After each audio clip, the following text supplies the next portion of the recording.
Laugh me a laugh, grin me a grin, and then you'll know that we can win. With Cannon and Jonezy, everything's rosy, we'll blow the clouds away. We're gonna put on a show, everybody will know, and we can help push life along, 'cause we're original rascals, loving the Arsenal. With Cannon and Jonezy, let's play. Good evening, everyone. Welcome to the Cannon and Jonezy Show. I'm back, feeling a lot better. Just want to say thanks to G for stepping in last week, and also Liam, great job you two did. I did watch it back, off and on because of medication. But how you doing, mate? Yeah, not bad, mate. Not bad. New week ahead. Sorry, new weekend ahead. This weekend, and I'm not going to see Arsenal this weekend, which kind of saddens me, mate. Yeah, same. I'm not there as well, mate. Gonna miss this one. Prior engagements, but big couple of weeks coming up, so probably best to save our money, isn't it? And get, especially with Christmas coming as well. Well, I was just saying to you off air, I've got to pick my games wisely, especially when after the international break, like they come thick and fast, don't they? There's a couple of big European games as well, under the lights. So yeah, Sarah's away this weekend, so I've got the boys.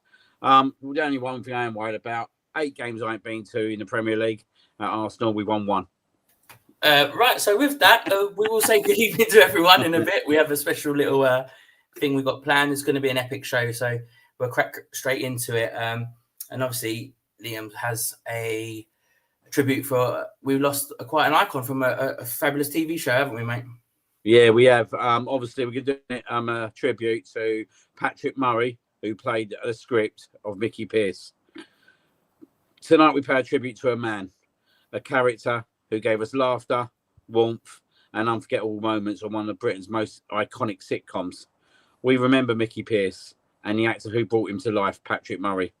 Mickey Pearce was the classic Peckham wire boy, cheeky, ambitious, and always with a deal in his pocket, even if it wasn't the most trustworthy one. He was Rodney Trotter's best mate, and sometimes his worst nightmare. Whether down the Nag's Head, at the market, or just strolling down the streets of Peckham, Mickey had a way of making himself noticed. And of course, there was that hat, that grin, and those one-liners that seemed to come from nowhere. Mickey was leading man in Only Fools and Horses, but was the genius of him. He was part of the world, part of the fabric of Del Boy's London. He made it feel real, and time after time he made us laugh. But Mickey Pearce was more than just a sitcom character. Behind him was Patrick Murray, the actor who brought wit, timing, and life to the role. Born in London in 1956, Patrick was a natural entertainer. When he first stepped onto the screen, he had that rare gift. He could make you smile before you even spoke. And though he was always remembered as Mickey Pearce, his career extended far beyond Peckham. Patrick appeared in films, televisions, always bringing back with him that spark, that energy, that unmistakable presence. What made Patrick so special was the way he embraced the role of Mickey. Some actors resist being tied to one character, but Patrick understood what Mickey Pearce meant to the people. He knew he was part of something bigger, part of Only Fools and Horses, a show that became a cornerstone of British comedy, and he took pride in being part of that family. Fans adored Mickey because he's relatable. We all know someone like him, and the friend with their big ideas, the stories that sound too good to be true, the one who always seems to land on his feet. Mickey was that mate in the pub who always had a scheme, always chasing a dream. Patrick played him with just the right balance of cheekiness and charm. So even when Mickey was bragging or scheming, you couldn't help but love him. And off screen, Patrick showed us who he really was. He wasn't just a comic actor, he was a man of courage. In the late years, Patrick faced difficult battles with his health, and he shared them openly. He spoke with honesty and bravery, reminding us all of the strength it takes to face life head on. Though all of that, he never lost his humour. He was warm, all in his dignity. Today and tonight, we remember Patrick Murray. We also celebrate Mickey Pearce, the character he gave us and the joy he beheld. Who could forget Mickey trying to outshine Rodney, or the times he strolled into the Nag's Head with that story that you always felt was going to be absolute trouble? That was Mickey Pearce. We're going to miss you, Mickey. And rest in peace, Patrick Murray.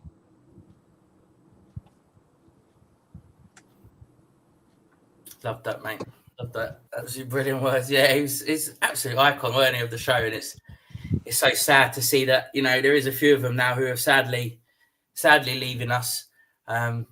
I just remember him in the cab with Cassandra and that was down by the Riverside Club. That just those one-liners were just. Do you remember? She's like, "Where is it?" Well, it's down by the Riverside. It's just them one-liners that only he could deliver, which was class. It was it. Do you remember the one when him and Rodney tried to pull them women? Yeah, he thought it was for £50, didn't he? It was for 50p. Brilliant, mate. Mate, do you know what? He played that role so well, and I don't think any. That's the thing with that. That's the thing with Only Fools Knows is everyone who played their roles played it to their absolute best, and he was the perfect Mickey Pearce. He was indeed, absolutely, man. Great words as well. So yeah, I think just before we go into the comments, obviously me and Liam spoke last week about the characters, and they do take up a lot of space. So what we've done, we've put together a little video, haven't we? So basically, ladies and gentlemen, instead of characters when you talk, we're just got this little video. We can add to it throughout the year. But yeah, I'll give to you the Cannon and Jonezy Class of 2025.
I've got to give you a round of applause for that one, mate. That is absolutely superb. There's just loads of people, isn't there? Absolutely brilliant. And on that, we'll do our good evening. So good evening to Catherine. Hello. How are you? Good to see you on tonight. The Barwick's in the house. Good evening, all. Good evening to you, Luke. Good evening to Mr. Mayor himself. Good evening, Andrew. Hope you're all right. Here she is, the old legend herself, G. Had a busy day today, but she's in the house. Good to see her on. Oh, Laura Bill's in the house. Laura, how you doing? Good to see you on as well. Let's scroll down. Oh, Chesney's in the house. Here he is. I don't know what's going on. What's going on early this week? What's going on early this week? Oh, we're early this week. Well, there's a little surprise for you guys later. There's a little surprise. Good evening, Posh Bertie. How you doing, mate? Mate, you're all good. We'll scroll down a little bit more. Who else we got in the house? Ching ching. Oh, good evening to Jason Cross. How you doing, mate? We need to get you a character. Get his name down. We'll get him a character for next week. Good evening to Anthony. We haven't done Anthony, have we? No, he's got like Wolverine there, so I might have to just use that one, yeah. Yeah, I think you might have to use that one, mate. Get that one up and running. Get out and your character will be in the script next week. Jeanette's in the house. Finally got your character, Jeanette. Good to see you on. Pete G's in the house. Good evening, Pete. Good to see you on, Sam. Rest in peace. Anyone else we've got? Margaret's in the house. Always a pleasure to see you on, Margaret. Very sad about Mickey Pearce. Obviously, another great name gone from us and taken away. Good evening to Avizendo Nardo. Hello. I'm just going to say hello. Hello. Good to see you on. Good evening to Prudy. She's not feeling too well this week. But she's saying, I'm glad to see you're better. No worries. Jonesy, which is good. Anyway, you're scrolling down even more. Is anyone else in the house? Oh, here he is himself. He's always here, old Tarek. There he is. Good evening to you, mate. And yeah, I think Giovanni's in the house. Good evening, Giovanni. Nice to see you on as always. Connor's in the house. Good evening, Mr. McGregor. Good to see you on. Martin's in the house. Evening, legends. You're the legend, mate. Good evening to you. And Mr. Ross White in the house as always. And last but not least, Tony. Good evening, mate. There he is.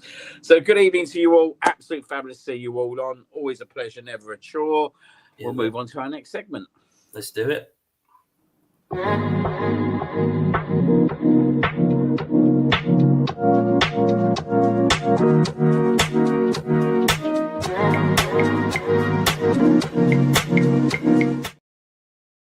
So, obviously, Alyssa Russo won the football baddies competition. We're now into the presenters. We're in our first stage of the quarterfinal, guys. We've got two iconic women going up against each other for you to decide who is going to be the first person to enter our semi-final stages. Jonesy, crack on to the first lovely young lady.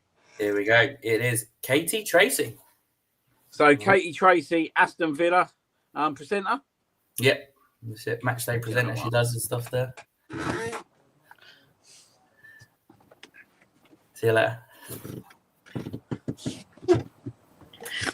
Be right back. Here we go. Yep. Aston Villa presenter. In the nominations for the quarterfinal. So there's your number one, guys. I can see some eyes are popping out of their heads already. Connor's got his eyes popping out of his head. Enjoying a bit of that, it seems. This go to number two. Yes, number two. That's the one. Emma Louise Jones. Yes. Leeds United supporter, a presenter. Doing it for the Jonesies, may I just ask? Doing it for the Jonesies. So there you go. Jonesy just quickly flicking back and forward once again. No worries. Number one, Katie Tracy. Yep. Number two, Emma Louise Jones.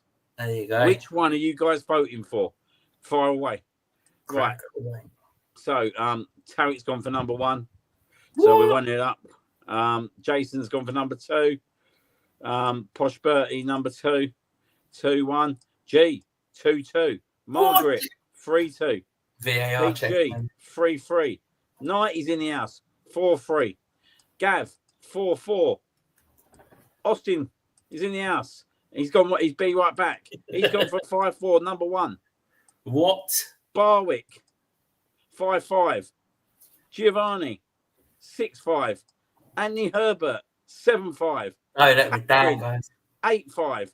Ross, 8-6. Prudy, 8-7. Giovanni can't do... Gav, I'm not going to try again. 9-7. Andy Mayer, 10-7. I'll go for two. So 9-8. No, that's 10-8. That's 10-8. 10-8. Wait a minute. All right. 10-8. 10-8. 10-8. Just making sure we haven't had no twos in here yet. 10-8. Let me just make sure that no one's been voting twice, because we're going to go to Laura Patterson, 10-9. Ryan, 10-10. Come on. Jonesy. 2. I'm going 1. 11-11. Fuck off. Someone's got to sway it. So the next person who comes into the house has to sway it. We're going to hold up. We're going to let Score Guy decide the winner. Oh. Score Guy will decide the winner. We are sitting on... Oh, wait a minute. We might not need Score Guy. We might not need Score Guy. What's going on? We've got a winner. Jeanette's voting number 2. Yeah, get in. Get in there. There you go. There you go. She wins 12-11. Now, what a tight round that was. That was an absolute battle. That was. Absolute battle for the I ages, think Jonesy thought between us guys, yeah, right? He thought it was odds on. Oh, yeah, I said she was finalist material. Absolute finalist material. But how wrong was I? But hey, But yeah. So there you go, guys. There's your first semi-final. Emma Louise Jones is in our first semi-final. Come back next week where we'll find another 2 gorgeous young lasses to compete out, to obviously compete with her. And just before we do, we've got to have a bit of Ron Simmons. Oh, wait a minute. Wait. Austin, wait. I meant number 2. I thought that was 1. Oh, okay. There you go. Yeah. Yeah. Right, it's silly sausage. Anyway, back to Ron. Damn. There we go. Jesus. Their comments are flying. They can't keep up with it at the moment. absolutely not. Right. Yeah, let's move on to the birthdays. Let's do it.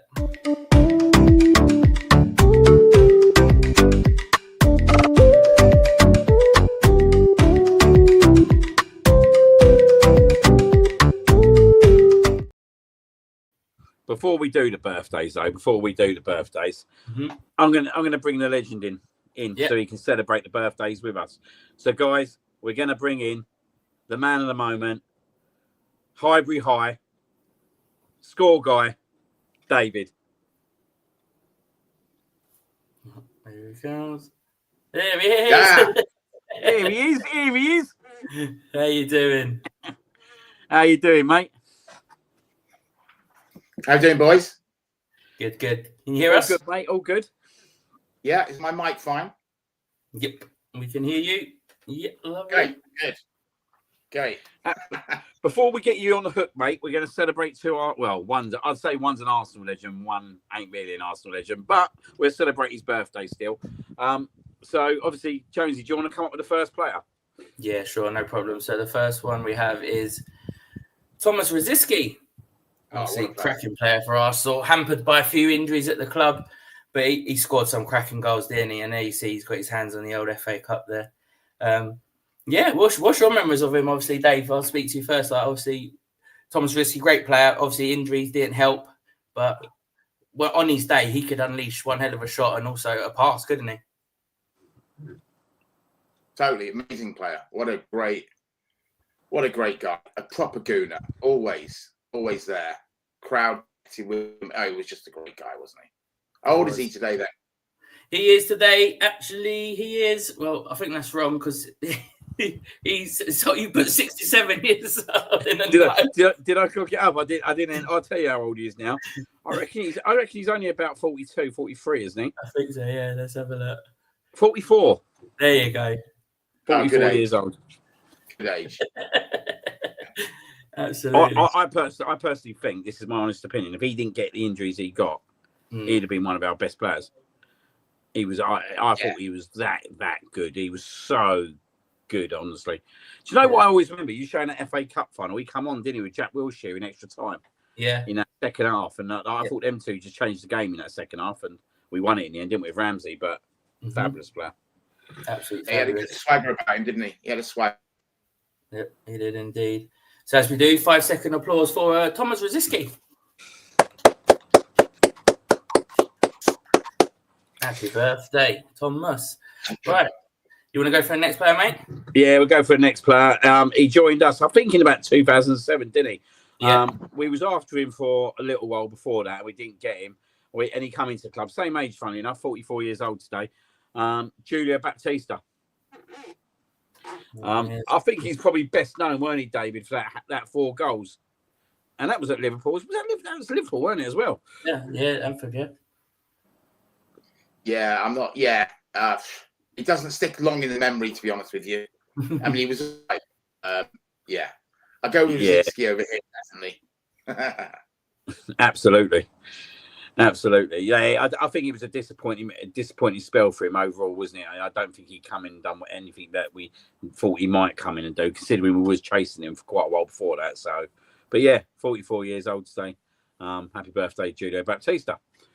Absolutely. 5 seconds, mate. I'll give him 2 seconds. Yeah, give him 2 seconds. Right, so there's your birthdays. Should we go straight into the hook? Yeah, let's do it.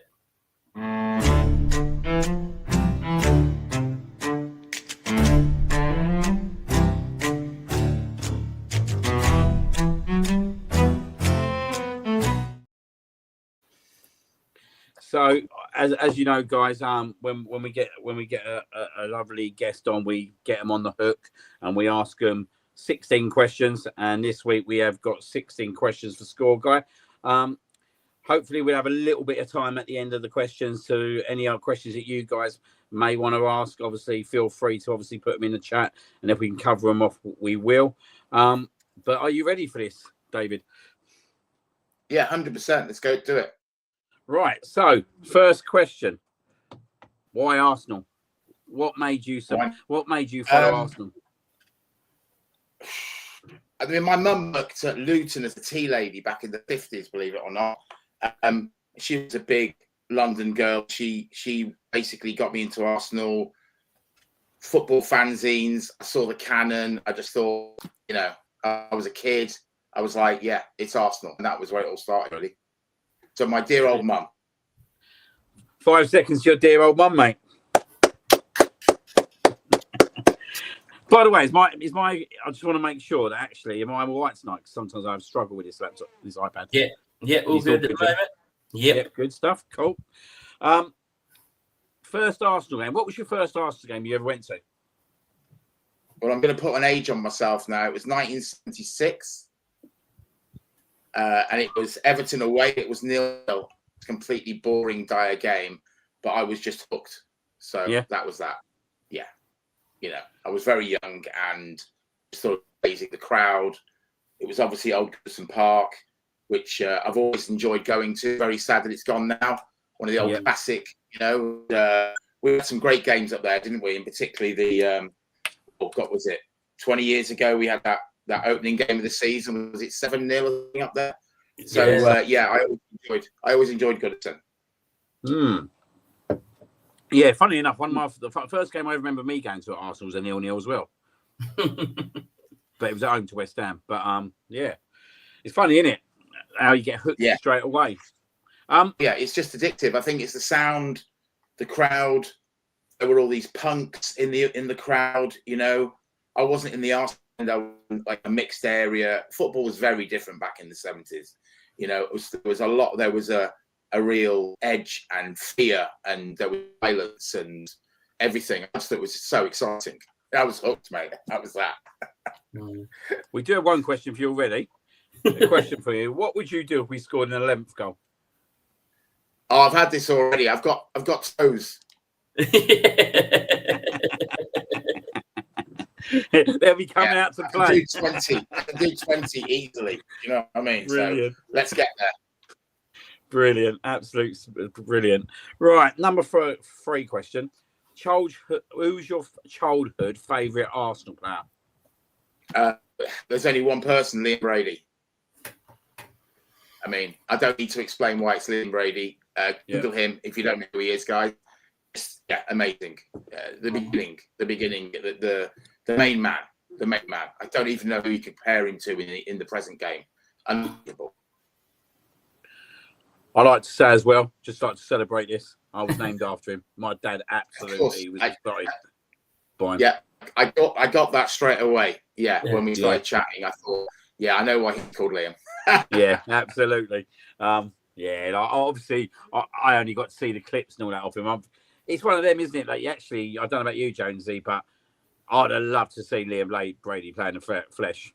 No, absolutely. Like I say to my kids nowadays, they wish they could have saw Thierry, you know, back in his day over the Emirates and at Highbury. I wish that for the same thing to see Liam Brady, you know, back in the day. But unfortunately, and luckily we got the likes of YouTube, but that don't do it justice, does it? Not at all. You had to see these people live to fully appreciate what they could do on a football pitch.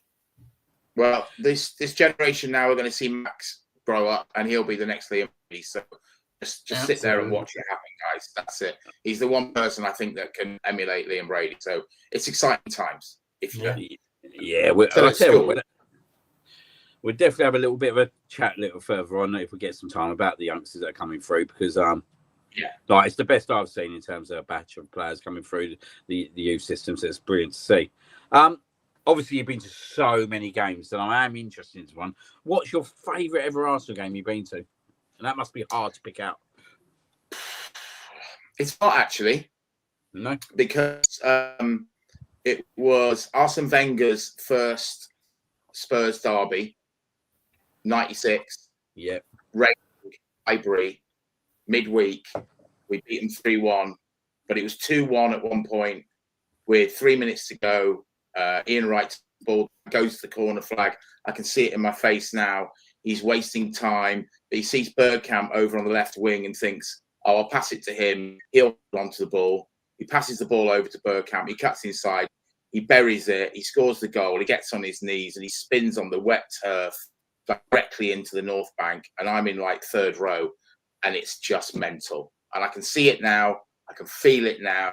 So that's the game, guys. Those are the moments. That was the beginning of an era. It was Wenger's first game against Spurs. You know, he hadn't been in the job very long. And we all just suddenly looked at Dennis Bergkamp and we just went, oh my God, we might actually do something. And yeah, that was the beginning of how we get to sit here. I think it's a massive moment in the history of Arsenal, that game.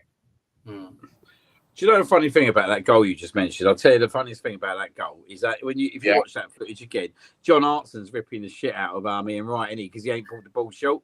As the ball comes in, because he puts the ball in, and you can see Hartson going absolutely mad at Wright. And then Bergkamp does what he does. It's like, okay, fair enough. Yeah, exactly. And we were all there, stay in the corner, you know, run the clock down. Like, just give it to Bergkamp. He won't do much. And he just literally arrived that game. You know, Gyökeres is going to do something very, very similar, guys. You know, it's coming in the post. You know, it's that little moment, and that moment's going to come probably against Spurs. Hopefully it'll be before then, but you know, I think we're gonna. That was a moment, definitely. Easy question. Give me a harder one. I was interested, but that's a good game. That's one of my favourite games. So I'm glad you mentioned that one because it was a great game. Favourite league title win? Obviously, we had 1970, 71, the 89, which was unreal, wasn't it? Then we got the 1998, the 2002, the 2004. For you, what's your favourite title win? Plus, you want to have a bit of conversation I got to be I didn't get to 89. I was in London. I couldn't get out of it. It was gutting, but I didn't go. Watch it on the TV, celebrate at Highbury afterwards, obviously. But I was there when Tony banged the winner in against Everton in '98. I was there at Old Trafford, but in the Man United end. Ooh. I think the Man United. I think the Old Trafford 2002. That was probably the best one, but you can't beat winning the league in your home ground on the North Bank there and then. So probably 98, Tony Adams. It was just, you know, it was a double. It was, we thought we were going to get the double. You know, we pretty certain we were going to get the double, and we hadn't won anything for such a long time. So I think that was probably, that's probably the greatest title win to actually be there. You know, I have this conversation with a lot of people. You know, got a song about it, haven't we? You know, we're very privileged that we've won titles at all our rivals and done it at their ground. And there's no one, I think, in world football that's actually done that with so many teams. And it's quite special. I did meet somebody recently that had been nearly all of the wins. Quite amazing. But probably I'll go final answer 98. And that Tony Adams goal, as you've just rightly mentioned, at that moment of time, did you realise when he done that celebration how iconic that celebration would end up being? I think celebrations. Or was you going mad at the time? You didn't realise? No, mate, I wasn't on the ground. I was lying face down with 4 people on top of me. Do you know what I mean? I can't remember. It was, I was tucked in on the right hand side. It was a scramble to get ticket. It really was. It was just an unbelievable game. And I think at that point, celebrations, people won't believe this now because of the top generation, but football celebrations, they only sort of started coming in around that time. You know, if you go back, people used to score a goal and there weren't these crazy celebrations. People think about them. And that was definitely something that just happened. And we all saw it. And it was like, wow, that's great. But we didn't think, they're going to make a statue about that or whatever. I tell you, the first time that I knew there'd be a celebration that would be iconic was when Henry scored that goal against Spurs and got down his knees and spun. That's the clock end.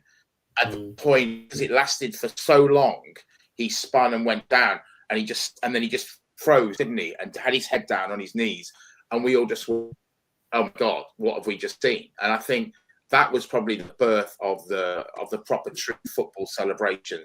That he was the man. It was, and just doing it down in front of the Spurs fans. I mean, it's just icon in itself. Brilliant feeling. What a feeling.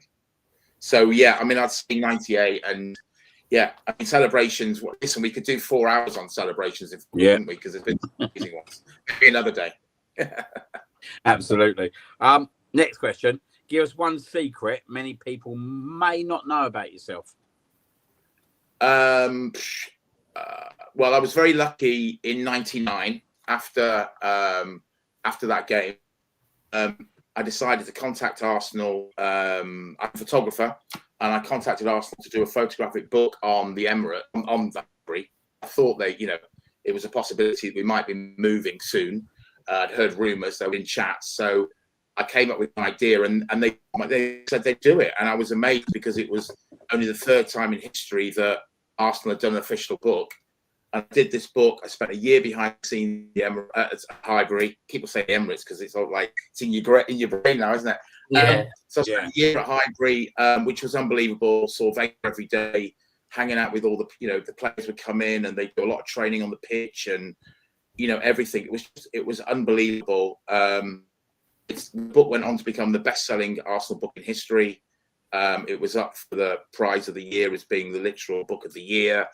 It was amazing. And like I say, at that time, the commercial marketing at Arsenal was 2 guys in a box in a room. Do you know what I mean? It really wasn't anything. And this really transformed it. And sadly, the book sold well for 2 years.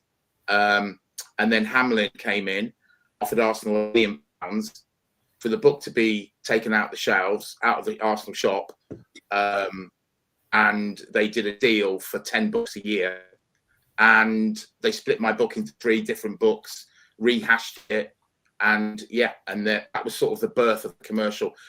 In a way, that £1 million that they got for that was how they could set up the commercial marketing department at Arsenal and really go for it in shirts and open a shop up at Finsbury Park and whatever. So it was great to be involved in it, but it was a shame because I think things had been different for me if that book had carried on selling.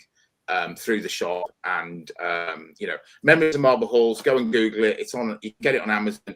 I think every now and again 3 or 4 copies come up, but they are quite rare now. So maybe we'll do a prize. I've used signed copies still, so maybe we can run a prize at some time. I talk about the book more, but yeah, it was great fun. Definitely. If you get yourself a copy, guys, if you haven't got it, it's fascinating. It's all the fans. It's fan stories and it's behind the scenes, match day, Arsenal, everything. It was a real experience to be in that book. Definitely. And what we do, guys, I'll put a comment near the end of the show, and if you want to go and obviously have a look on Google, have a look. I'm definitely going to have a look after the show, and have a little scout on that. What game did Score Guy make his name? Well, so when we moved to the Emirates, the second season, it was when Sky started to film the crowds a lot more. I don't know what happened really. I think it was, they just decided that, there was a classic Arsenal guy that I don't know if you ever know him. I knew him, the guy at Old Trafford in '98, giving his arms up, like the really famous one, the really famous clip. And then it's sort of, football started to be about the fans more and filming celebrations. And because I sit in the front row, block 4, I started to get filmed. And then people would start messaging me and, sending me clips, and I would watch it on Match Day, whatever it might be. And I never really did anything with it, but it was during COVID that I was very bored and I had a Twitter account. And I started, my wife said, you're driving me mad. Why don't you do something about your Twitter account? And you're always on TV. So I started posting pictures and clips. Within like 2 weeks, I had 10,000 followers. And now I've got 32,000, I think, something like that. I've looked at it. It's been up to like 35, but it's come back down again. 32. think at the moment. And yeah, I mean, it's just it's one of those viral things in the world, isn't it? You know. But the bizarre thing is that at the games now, I could be like, I've been in Munich, no, Berlin, in a nightclub at 2 o'clock in the morning, and someone will come up to you and say, "Your score guy, you know, a gooner will find me somewhere, you know, in the world or whatever." And at the Emirates, I get so many people from China to Japan to America that will come down and find me in Block 4 photos and things signed and chat about stuff, how they started watching me when they were like 10 years old and now they're 30 and stuff like that. You grew up and everything, you know. We were having this conversation last night about a little group in Block 4 that are always going mental, the way that the players always coming in where we are.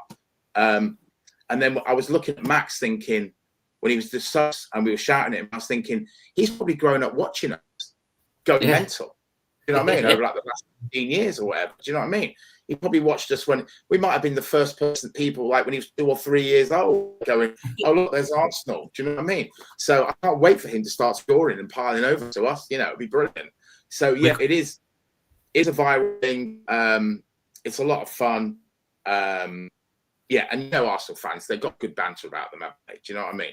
I get a lot of wink, nod people all the time, you know, and it's great. And I always, you know, I'm always got time for people, and you know, but I'm just like, everyone, we're just fans, aren't we? We're all the same person, we're all the same people, you know. Yeah. Everyone's always shouting at me, what's the score going to be? How are we going to win? And occasionally I get it wrong, and that really goes off. Do you know what I mean? Like, yeah. If I get a big game like a Spurs derby, I got it right a couple of years ago, and people go, "Gee, you know, what's the lottery numbers?" You know, it was, yeah. So it's a lot of fun. It's a lot of fun. And also, sorry, just the final thing is the reason why I started off doing the scores was that my friend lives in New Zealand, and because of the time difference, he's usually at work and he doesn't have the sound on.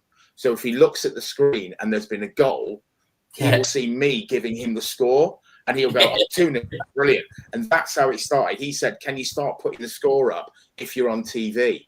And that's how it was born. That's the moment. So good up for you, John. John's down in New Zealand. John Cully, great guy, legend. Just on that, we've got a couple of snaps here. There's you with the old. That was last night. Yeah, that was last night. You were caught on camera, and then obviously by the Premier League as well in the old. Was that first game of the season? That was the Leeds game. That was Gokarozi's first goal. Absolutely cracker, brilliant, absolutely brilliant. So yeah, those are the boys in the back behind me. Yeah, I've got one of you guys at Newcastle as well. There you go. Yeah. Someone was asking me to put that up earlier, so I'll put it up now for you. Yeah.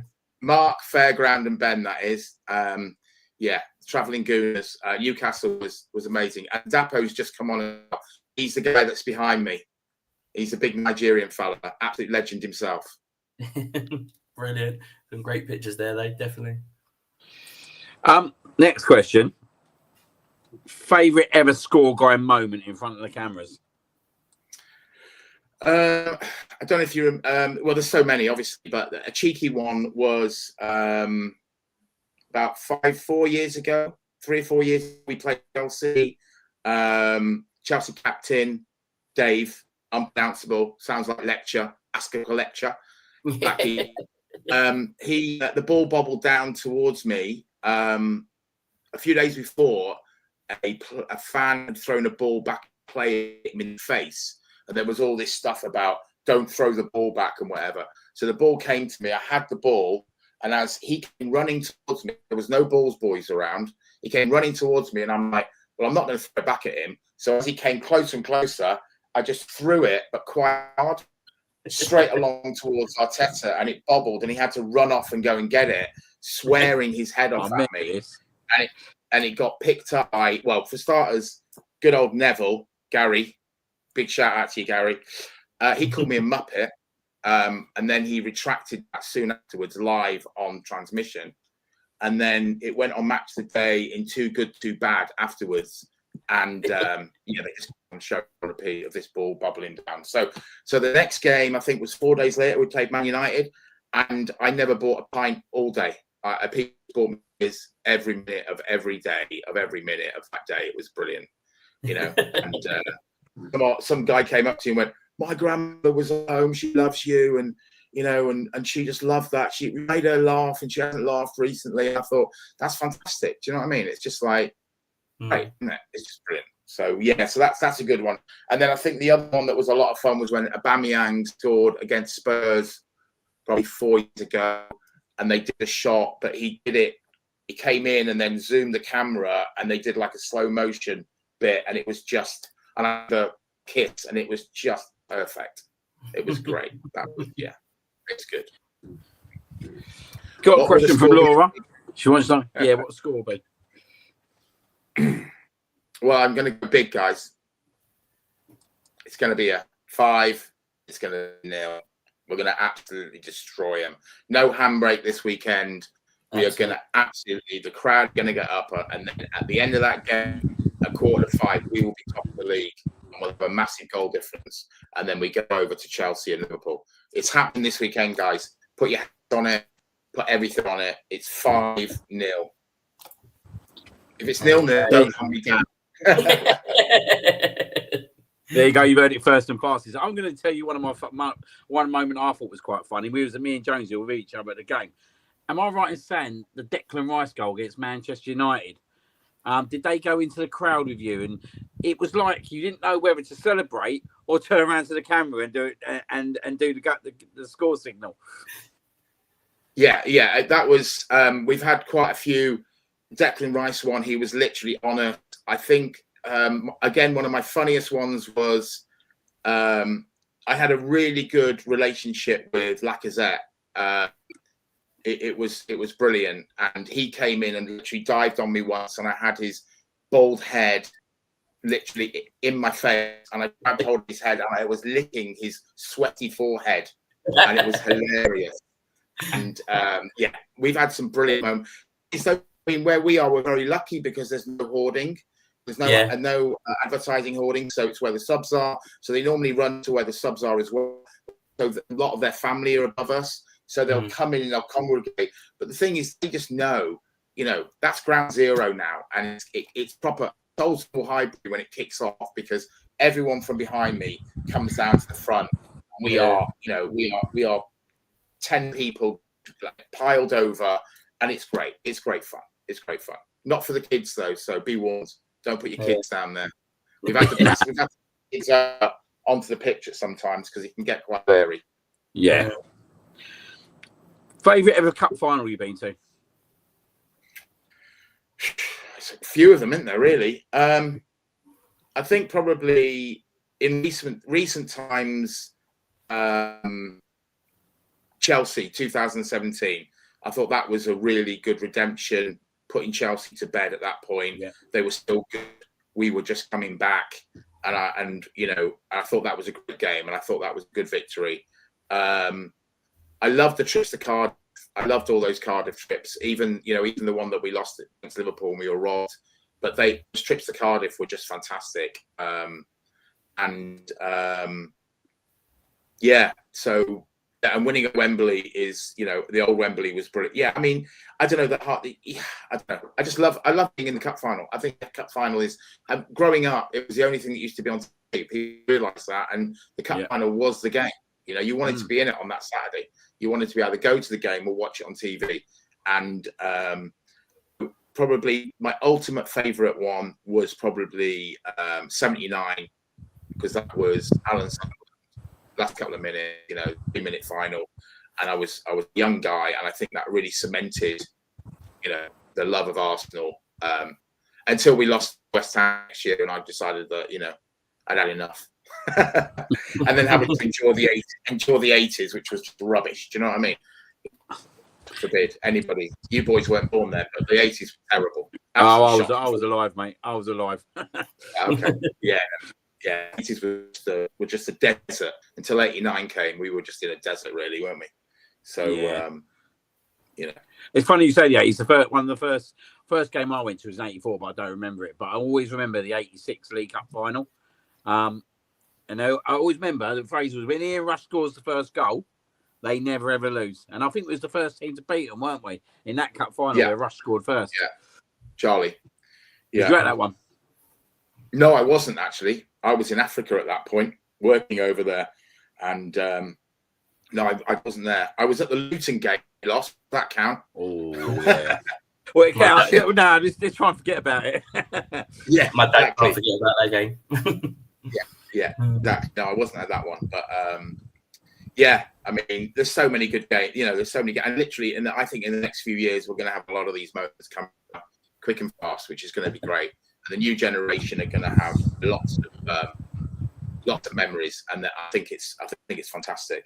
I think it's amazing where we are at the moment. Yeah, definitely. Favorite all-time kit and why? There's just so many of them. I mean, you know, recently, and this kit's a great kit. They've just brought out the one. It is great. It's a good kit. I like it. It's like it. But you know, the black one, the first black one from 2-3 years ago. You know, that's really cool. Oh, that was a great kit. Yeah, that one. That's a good kit. That was a big seller. Not the yellow one. The lime one with not that one. I mean, I think it's got to be the banana. I mean, everyone loves the banana. It is just brilliant. But also the dark red maroon, the original shirt last year at Highbury, that's got something about it. The white one that we beat Milan at that game, the 2-0 out there. You know, that white one. It was the first. It was like, God, we shouldn't have a white shirt because of Spurs or whatever. But that was a really nice shirt. It was a really nice shirt. All the notes ingrained in it and stuff and everything. And then I mean, but probably I go back to, you know, the red and white 1971 double. I mean, it's just a classic, isn't it? And the yellow, you know, they are just those retro ones. The vintage ones are amazing. But do you know what? I can't pick a favorite. I'll probably go with the black. That's a great shirt. It is really, really nice shirt. It's different. And it's a bit of a trendsetter, and just I don't know, it's just a nice shirt. Yeah, I love that shirt. To be fair, Arsenal in Europe. So any adventures, anything, any outrageous? I mean, I'll try to be brief. I mean, you could do a show on Arsenal in Europe. I mean, I've been very lucky. I've been to a lot of European games, you know, and I've seen us win a cup, and but I think the one that was the biggest nightmare. Oh, bar the stand in Paris, which was absolutely bonkers last season. I think the other one where I really felt that we were wrong at the wrong time was Galatasaray, Copenhagen, 2000. I don't know if you guys were there in that square. And I'd gone out. So my book came out on May the 4th, 2000. And we paid Galatasaray on the 17th of May, 2 weeks later. The book sold like 10,000 copies in the first week or something crazy. And the club were going, oh my God. So they put me on the plane, flew me out there with the club. And I was going to shoot. I was shooting everything with this landscape camera. And I was going to do like these really moody black and white shots of the final and, you know, and all this sort of stuff. And it was going to be the next book, basically. So I had a press pass. I was behind the scenes. You know, it was great. But before we got there, obviously, we landed at 7 a.m. It was a really early flight. We landed, and the Galatasaray fans were destroying the airport already. I mean, literally, we hadn't even left the airport, and they were trying to get at us, you know. And then, as you know, we got there. They stabbed a few people. They smashed some stuff. They really went at us, and I was in the square when it all went down, and I did a run around the square, went back to the pub that I'd been earlier on in the day, like at 9:30 in the morning, having breakfast with some of the lads. But to get there, I had to run down this road, and it was just full of tear gas. You could just barely make out buildings. It was just like running through a bonfire, and you couldn't breathe.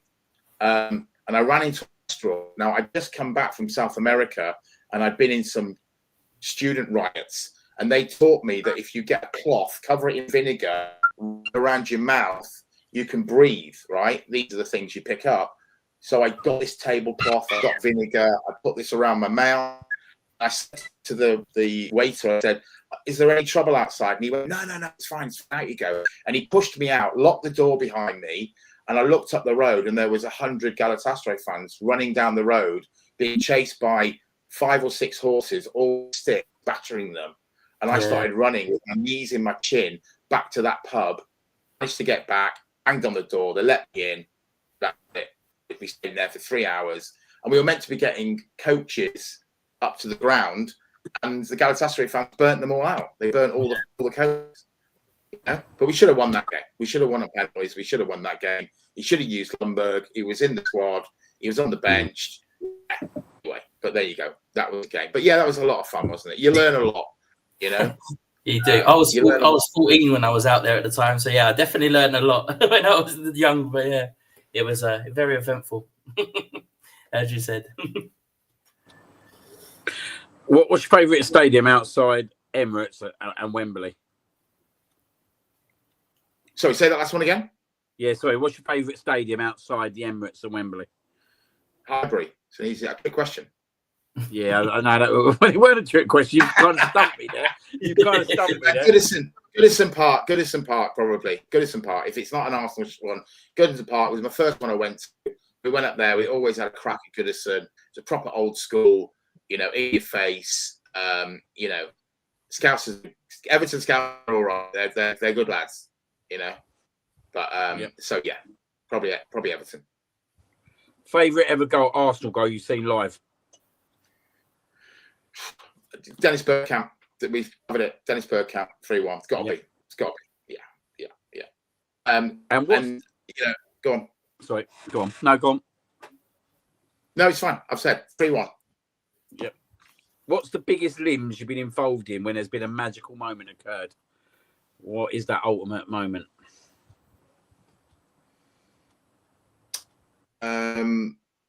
Champions League 2026, I think, isn't it? It's going to be. Is that a trick question? At the final. Yep. That's what we want. I'm not a soothsayer, but fortune teller. But I think you know, people say, "What's the greatest Arsenal moment?" Well, it hasn't happened yet because we need to win the Champions League. So I'll just rest it on that. You know, if maybe the other question is a Premier League or Champions League. If you had a choice, a real choice, like you can have that or that. What you literally guaranteed it? Champions League. I mean, that's that. You know, we haven't won it as a club. You know, I'm not going to say no to the league, but we need to win the Champions League as a club. Yeah. You know, we need to win it. You know, going invincible, amazing. We'll always have that. I don't think anybody's going to beat that in the modern game. But we need big ears and we need to win the Champions League so we can go to the World Cup and play in the club competition and win a coin. Yeah, the big mate, that's never going to happen. We're never going to go in that competition. I really hope we don't. And I'm not gonna talk about the match day experience one because I think I want to have a chat with you that separately. But I know you went to the game Sunday and you wanted to have a bit of a conversation about the Sunday game at Newcastle. Obviously, went there. For me, I think it's a big moment. That goal, when you just can sense something that was a moment for me.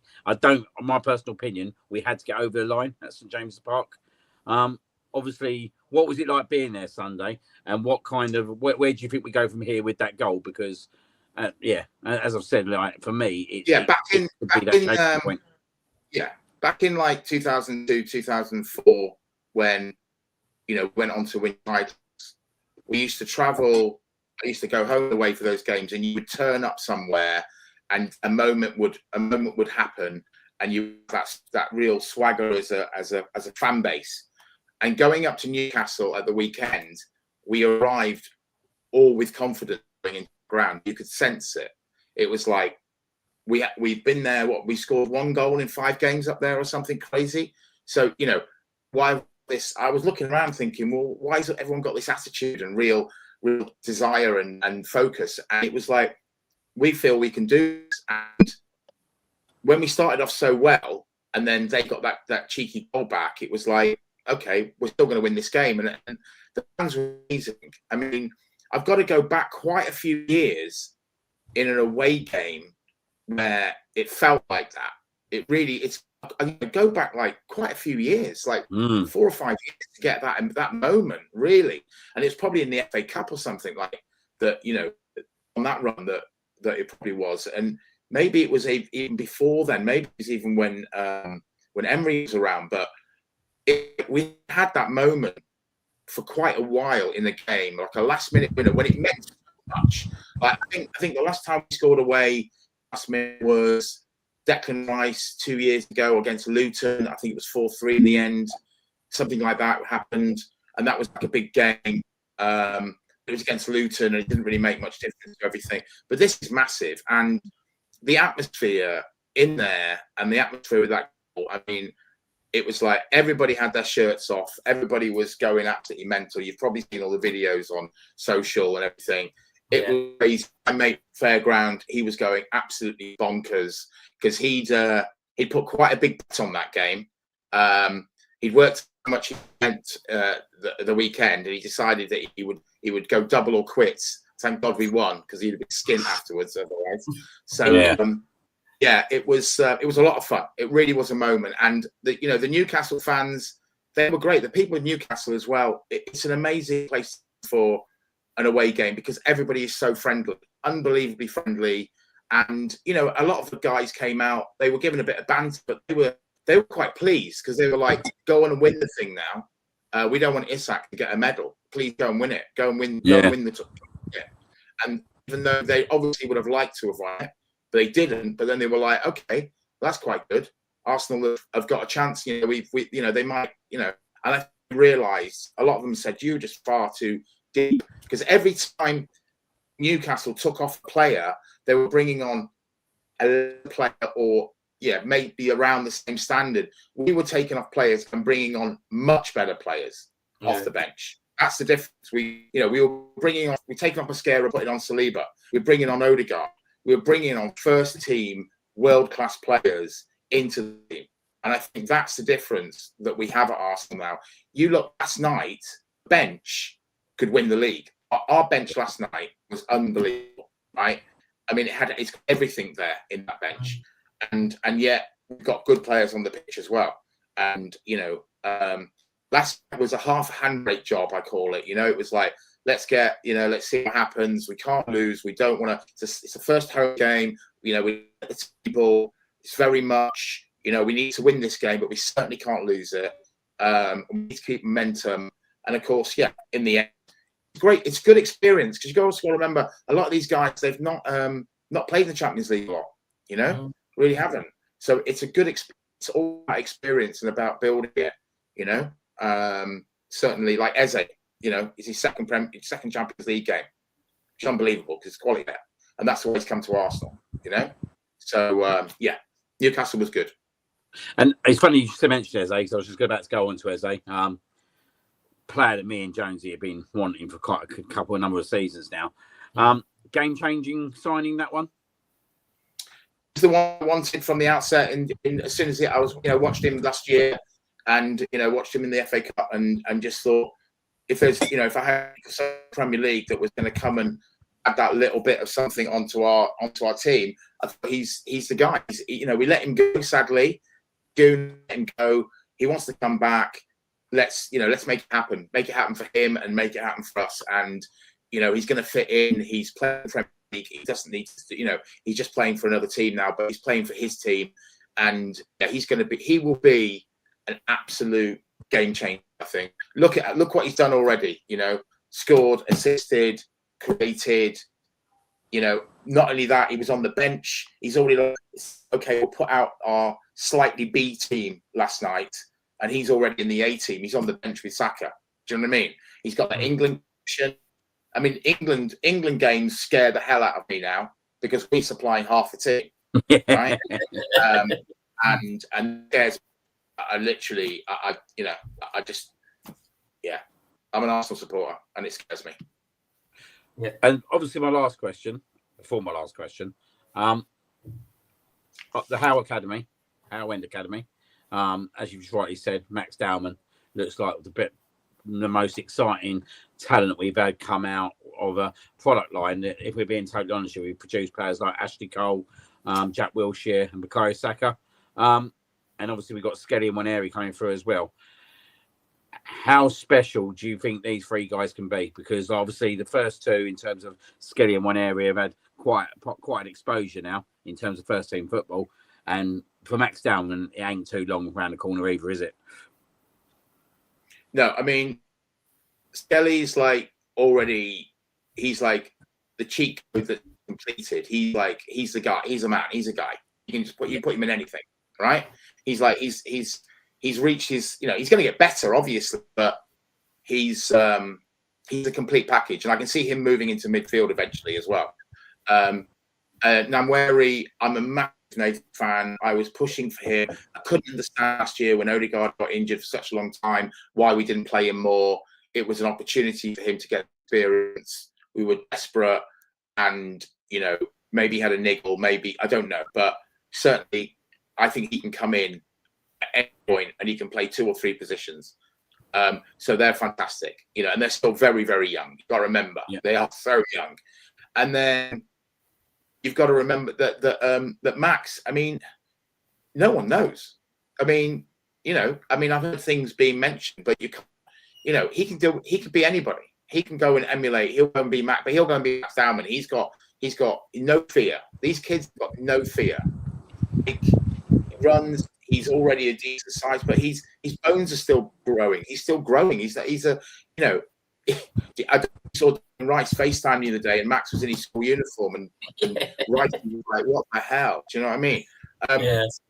His ability, turned 16 on New Year's Eve, and on New Year's Day, they'll sign the deal. He'll sign his first professional contract or something, I think it is.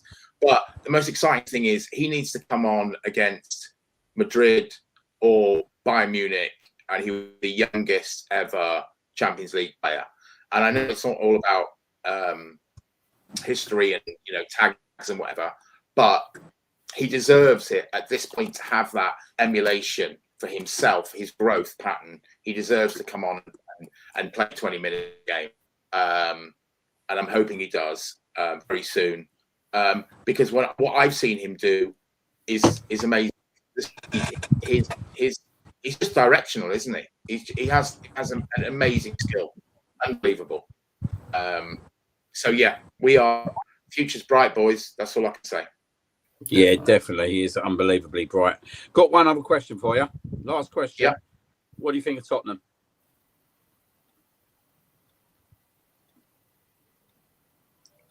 Oh, you're breaking up. Say again. What do you think of Tottenham? Shit.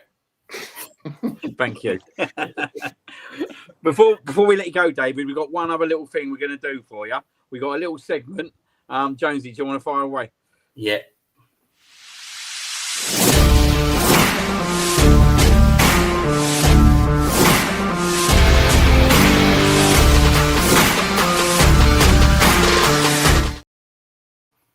Right, mate. So what me and El Smago normally do is we present someone with our GOAT award, and this week we are presenting it with yourself, mate.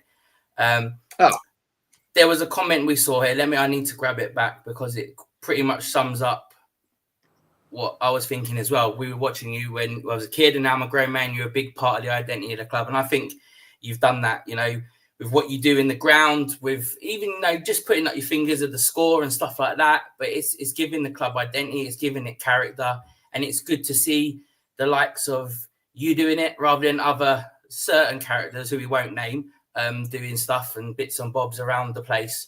So yeah, me and Liam. Unfortunately, there's no trophy or cash prize, but you do get our acknowledgement. You also get a character as well, and we've gone for David Hasselhoff. Hence the name David. That's why we've gone for that. So you Very good in the show. But yeah, mate, we just want to say absolutely well done and congratulations. Keep doing what you're doing because it's absolutely brilliant seeing you on the screen. And also, just one last thing, I think Liam would say a few things. We found your book, and there it is. So you've had a few orders, I think, already in the chat. Someone's posted the link as well. So I know I'll be definitely grabbing that as well afterwards. Yeah. But Liam, yeah. No, honestly, I just shadow what obviously Jones said, what everyone else says, like growing up, watching the games, do you know what I mean? Seeing you out there, like it just brings smiles on people's faces. Do you know what I mean? Like I've seen Exactly. so many magical moments where you're at, and as I said, my funniest one is still Man United with you. But like we said, like it's an absolute. Firstly, for me, it's an honour to get you on the show. Yeah. But for all these guys that are watching it, the absolute buzz when we told him he was coming on was unbelievable. And fair play to you, mate, because I think that you just do what you naturally do. Turn up to the games. Do you know what I mean? Support your club. You love your club. You don't attend to do anything extra, but you just do what you actually want to do and do it because you're passionately in love with the club, and that just obviously brings so much joy to my heart, and it just brings joy to everyone's heart. So obviously, thank you for being you. Yeah, mate. Thank you very much for inviting us. Give me a shout. I'll come back whenever you want. All right. Yeah, Been really brilliant. Cheers, David. Thanks a lot, David. Brilliant. Absolute quality to get Score Guy on. What a Absolutely. lovely guy as well. And I'll tell you what, some absolute incredible stories there. I think we could actually go on all night, couldn't we, Jonesy? With the stories. I'm hoping that we can kind of do something in the near future, maybe get a whole show, potentially maybe based around just obviously David himself, and maybe talk about Arsenal and all that kind of stuff. But yeah, absolute brilliant. Thank you to everyone who's obviously jumped on the chat and listened to David for the last 15 minutes. Very, very insightful, and yeah, absolute legend. So brilliant.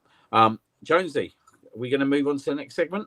Yeah, we're going into pay our tributes back around to there. Yeah. Let's do it.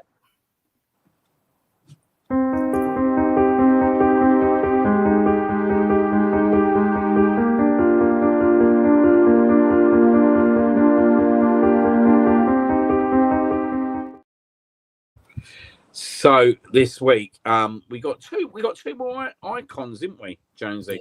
Yeah. You know us guys, we're always looking for the iconic stature of players, and we got two that run to the 80s again. So the first person was born in 1871.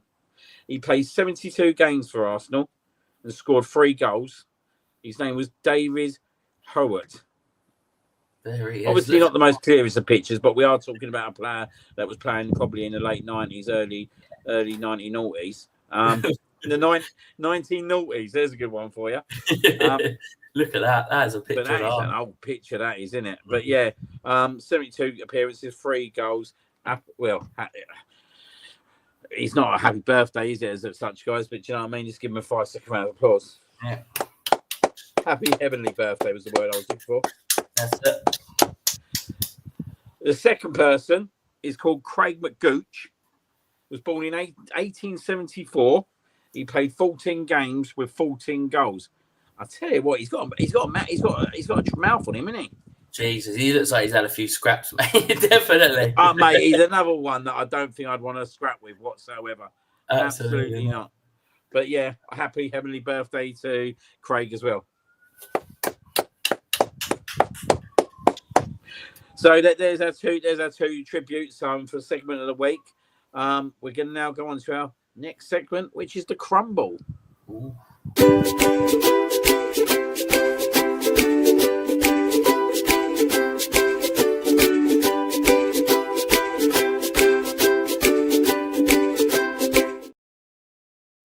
I'm actually with Prudy on this one. Yeah, it's an incredible name, isn't it? Craig McGooch. An absolute iconic name. Brilliant. Look, I'll tell you what, this was an interesting one this week. I actually think, right, if Liverpool didn't lose against Galatasaray as well, I'd have probably given it to Chelsea for their crumble at home to Brighton. Yeah. But nah, I've not done that. I'll give it to the bin dippers. Yeah, crumble of the week. Brilliant. Absolute brilliant. Absolute excellent. Lovely jubbly. First against Palace, sir, isn't it? Oh, that was a stinger, that one, wasn't it, sir? It was indeed. And then last night. Oh, look at that. How much money was he? I tell you what, yeah, right. The old Newcastle fans must be having a right old chuckle to themselves at the moment. Jesus, they must be. He's just looked. But yeah, obviously spectacularly losing in the 97th minute which was even better because it was only 96 minutes, 6 minutes put up, which made it even more sweet. And what made it even better, an ex-Arsenal Howend Academy player, Eddie Nketiah, banging in a winner. And then Galatasaray beating them 1-0 and when on Tuesday night. Wrapped off a good week. And obviously, it got even worse for him, didn't it, sadly, sir? Alisson went off injured. Yeah. The centre-back's been ruled out for a long time, which we don't like to see, to be fair. Yeah. And the striker's out as well now, isn't he? Yeah, is that indeed? They're coming out with excuses now. They're in transition, apparently. They're in a transition period. I've never known a title-winning team to be in transition period. No, nor do I. Win the title last year, now they're in transition. Funny that. Only Liverpool could be in transition after winning the title. But yeah, well done to Liverpool Football Club for winning Crumble of the Week. Lovely jubbly. Absolutely. On to the next.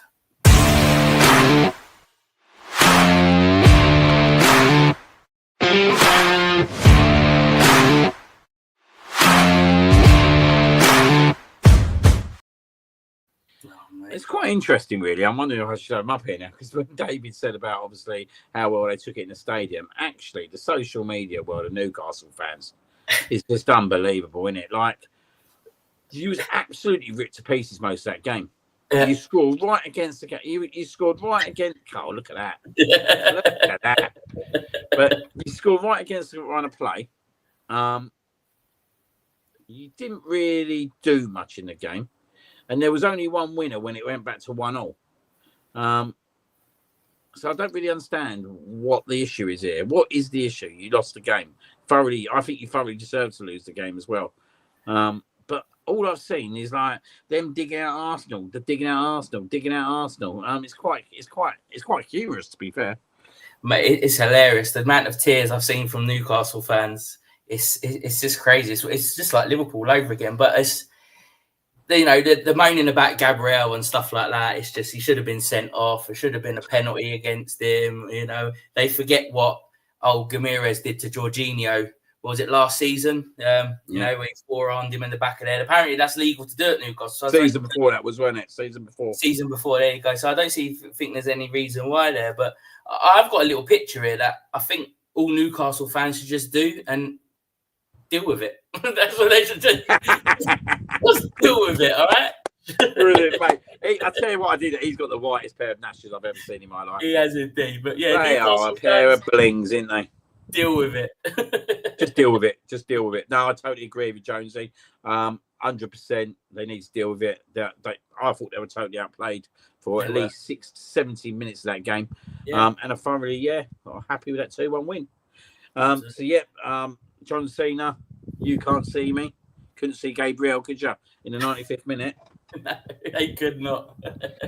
Enjoy. Right. Time to hand out an award.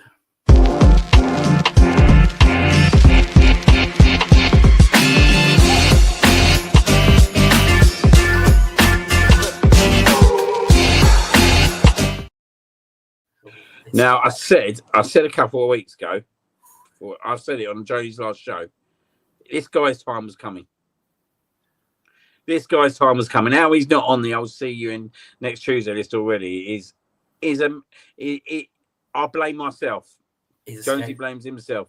We've not dug him out enough, and I don't understand why we've not dug him out. But old Arians Keys. This guy, man.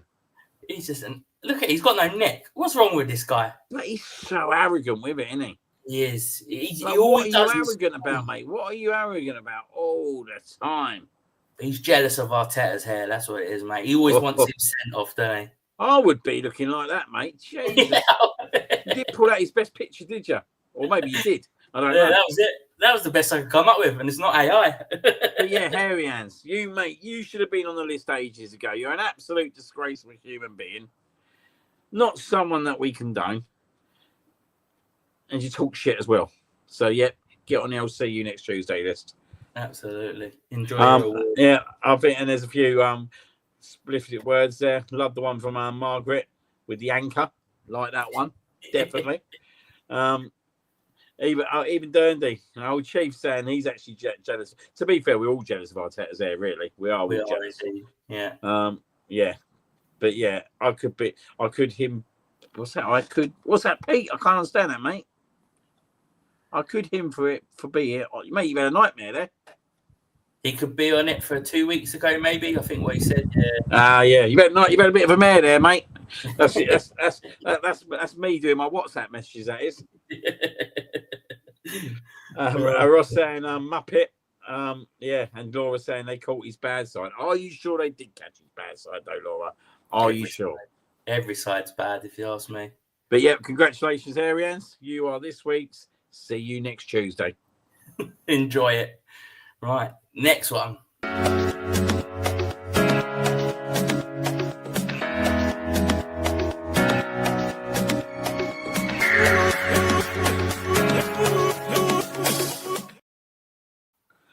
So yeah, I could have easily gone for the Arsenal Newcastle, but I kind of withheld myself from that one because I didn't want to be seen as biased. And you can't really do that when we stuff the Americans in the Ryder Cup. Oh, that must have stung. That must have really stung. Brilliant. Absolute brilliant. Do you know what, right? There's nothing better than beating the Americans in the Ryder Cup, mate. Especially with the state of their fans. Absolute disgrace. I'm not even a golf fan, mate, but I was tuning into it just because it was coming up on YouTube just to see what and I'm thinking to myself, you absolute morons, as they would say. It was just great to see Europe do it. And then obviously, I don't know if you've seen the video they sent Donald Trump. They sent Donald Trump a video singing, "Are you watching Donald Trump?" Yeah, I have seen that. We should have got that together, shouldn't we? Should have got that together. But absolute brilliant beating them bastards. And absolutely proud that obviously Europe have done that again.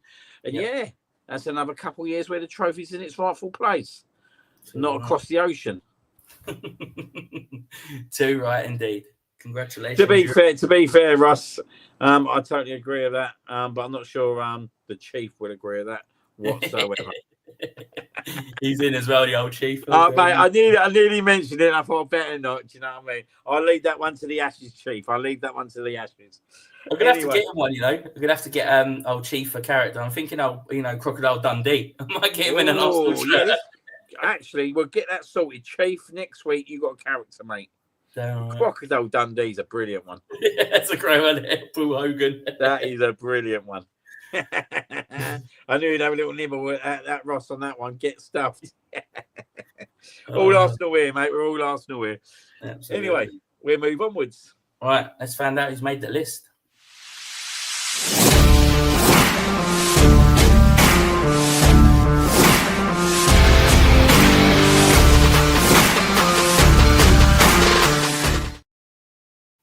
So, guys, obviously, this is your segment, the Chris Jericho, who has made the list. Who has got your skins this week? Who's rolled you up the wrong way? Jesus. Who's made them fangs pop out their heads? Who's made you scratch your face so hard? Go on, there must be a few people on there this week. Have you got anyone, Jonesy? Yeah, the referee for my kids' football match has to go on there. Threatening to send me off, pal. Giving away a penalty. They give a penalty for the kids protecting his face, handball, and we lose it of 1-0. Get that. Yeah, he needs to get on there, mate. I'm surprised they ain't come as a ramp here. Catherine, first person, me. I'm on the list, mate, for putting everyone else on the list. Everyone deserves to be on the list that day. Everyone deserves to be on there. Rosie, Wicks. I thought you might have had Martin on there again. Actually, you got a last-minute winner the other day, didn't he, Rosie? That must have been a bit unusual for you, celebrating a win. Anyway, Pete G saying Howard Webb. Hold up with Howard Webb. Hold up. His time's coming on this show. Margaret, just another day, isn't it? On the show, the PGMOL, always on the list. Barwick Gooner yet again. Webb, Rosie, Prime. What's Prime done to this time? Webb is getting battered. Anthony Herbert saying Jeremy Cole. Laura saying the Celtic Balls. Eamon Holmes is always on there. You know what, there. Rosie? Very close now, yeah, right? He's going to be in his rightful place. I'm with you on this one. I'm 100% with you on this one. The ref, Jason saying the ref for Tailgate. What a knob jockey he was, eh? Giovanni saying pretty much everyone this week. I like your style, G. Absolutely. Starmer. It couldn't be another week without Keir Starmer being on there, could it? He's always on that list. Can I put cars on the list? You can put whatever you want on the list. Whatever you want can go on that list. Rob for the Rangers dig. Oh, there's 2 for me now. Love that. Not that she was sending me Olympiacos celebrations before the game yesterday. She forgets about that one, don't she? Rosie saying Celtic. No love lost there. Dominic Littlewood. Sorry, we've gone right up there. Don't happen there. Walter Mead, the lanky twat. Sadiq Khan, we're definitely going into the old politics this week, aren't we? Yeah. Farage is on there. Prudy saying this stinking cold can get on the list. I reckon I'm going to have one soon sitting out here. I can tell you that much. Oh, John Brooks is on the list. Royal Mail. And he's saying weird Starmer, not Keir Starmer. Amanda Holborn. It wouldn't be another week without Amanda Holborn being mentioned. I reckon Rosie's got some kind of like. I don't want to say it as it goes. Not on the show, but yeah, she has. Shirley Ballis is on there. Sadiq should live on it. Cool. Who else going on? Lando Norris being a United fan. I see that today.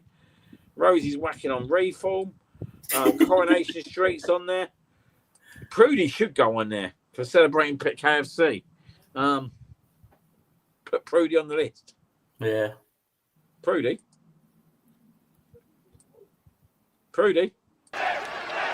You just made the list! Sorry, mate. I was reading the comments. That's all right, mate. That's all right. But yeah, you can get on the list. You can get on the list for celebrating KFC still.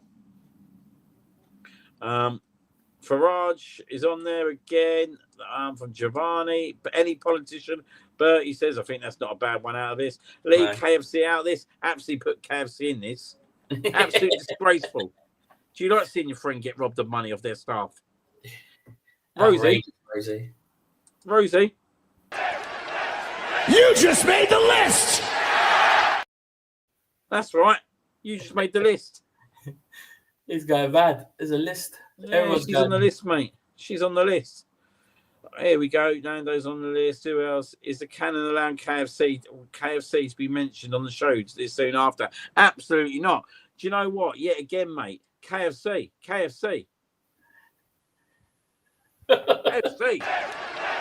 You just made the list!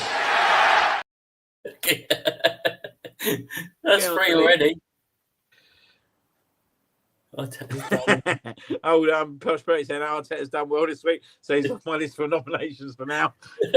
We'll see how that one long lasts, mate. We still got this weekend to get overcome yet. It'd be nice though, wouldn't it, for a whole 2 weeks, mate? He ain't on the list. Exactly. Rosie, oh my God, I reckon Rosie loves being on the list personally. I reckon she loves it. Catherine saying the flu that Jones has been passing around to everyone. Look how Ryan begging to be on the list. He's begging to be on it. Just because you're begging to be on it. You just made the list! Everyone. Get them all on there. I'll tell you what, mate. Next week we're just going get someone they don't like to come on the show to obviously present to them. Do you know what I mean? Yeah. I don't think we'll get crap people on the hook. People that you might not like. We might just cancel the show on long term. To be fair, the love that we're not getting, Jones. You're getting blamed for the flu. I'm getting digs for KFC. Absolutely disgusting. It is disgusting. The stuff we do, we break our back for you lot. Break our back. Oh, I tell you, my back's hurting. It's yours, sir. Yeah, can you feel that? There's something sharp in there, mate. I tell you what it is. It's carrying these lot. Oh. Anyway, mate, who's your winner this week out of all them? I've got to go for KFC, ain't I? Yes! 5 seconds to Jonesy. 5 seconds to Jonesy for recognising what shit looks like. Do you know what I mean? You guys are celebrating me having €100 ripped out my wallet. Outrageous. Yeah, absolute outrageous by a KFC member of staff. And Jonesy stands up for what's right. That's right. And this is the kind of response you get, mate. Do you know what I mean? Shocking. Real recognises real. I've said real it before. Recognises real. Real does recognise real. And that's where it ends. That's where it ends. Yeah, they're still on the list, mate. Actually, they got a dirty email last week. I don't even think they responded back. Absolute disgraceful. Need to find out for Sarah about that. I'm going to wake her up when I get in to find out what's happening. Just wake her up. What's that email gone? Mate, we all know where our bread's buttered. We butter each other's bread. That's it. But yeah, anyway, onwards and upwards. Let's move on to the next segment. Let's do it.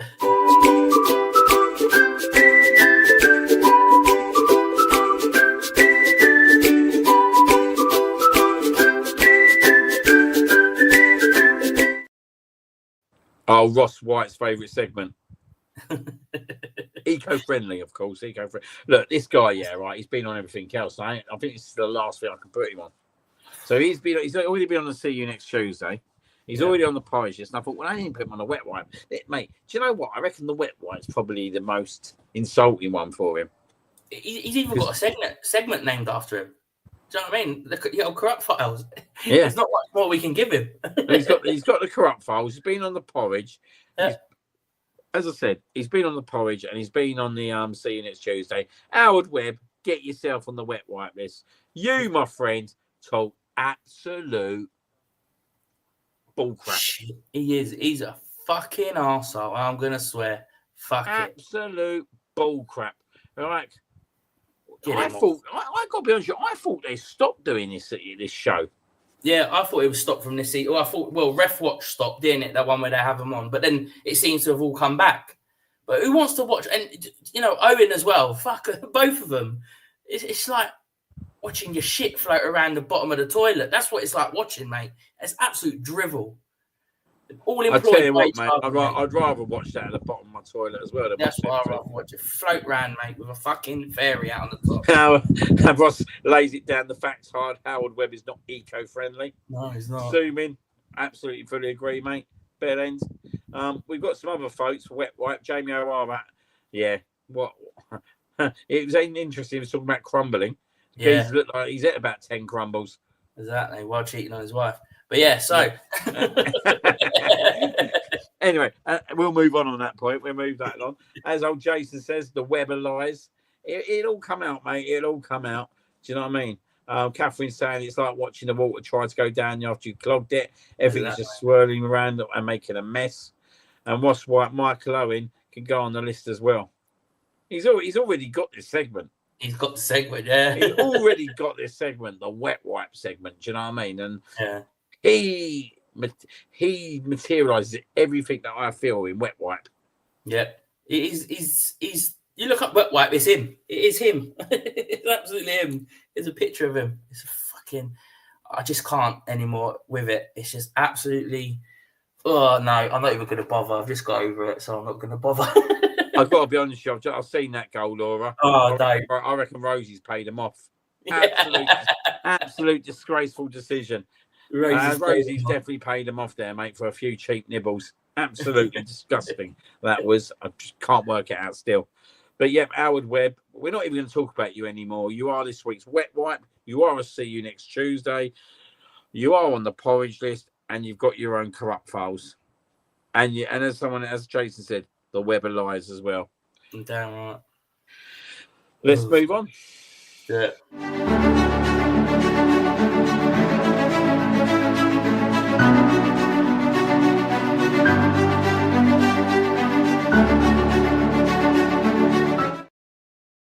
So, the Legends of the Week.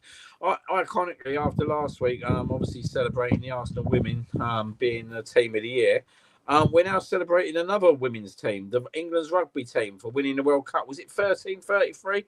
Yeah. Look at them, the absolute legends bringing the trophy home, and obviously an incredible win for England, and they are now world champions of the world in the women's game of rugby. So 5-second round of applause for the rugby team.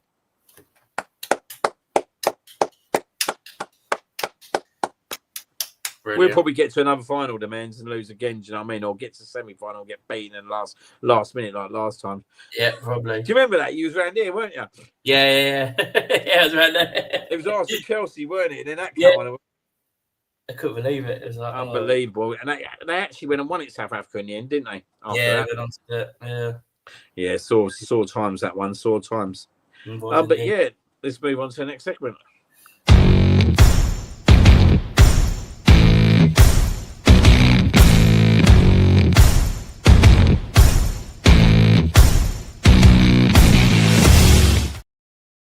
We're going to let you go first, Jonesy, on this one. It's me first this week, yeah? Yeah. Right, so mine is, I have to be a bit quiet because they're in next door, is my neighbours putting down us as to take in a delivery, right? And they haven't even asked you, right? And it's not just next door. It's the other guys next door and the other guys are on the back end. They've all put me down, right? Because they know I do bits at home on a computer. They've all put me down to take their fucking packages in, right? And then I've answered it this afternoon and he's gone, delivery. I was like, I ain't got nothing. And he's like, no, it's for you, delivery. So I'm having an argument on the phone, on the buzzer here with this guy. So he's come up. I was like, I ain't got a delivery. Why are you getting rude for? So he got a bit of thing on the balcony. And he goes, oh, yeah, it's not for you. It's for your neighbours. So I said, well, why didn't you fucking say so? And he goes, yeah, didn't they tell you put you down? I was like, no, they haven't.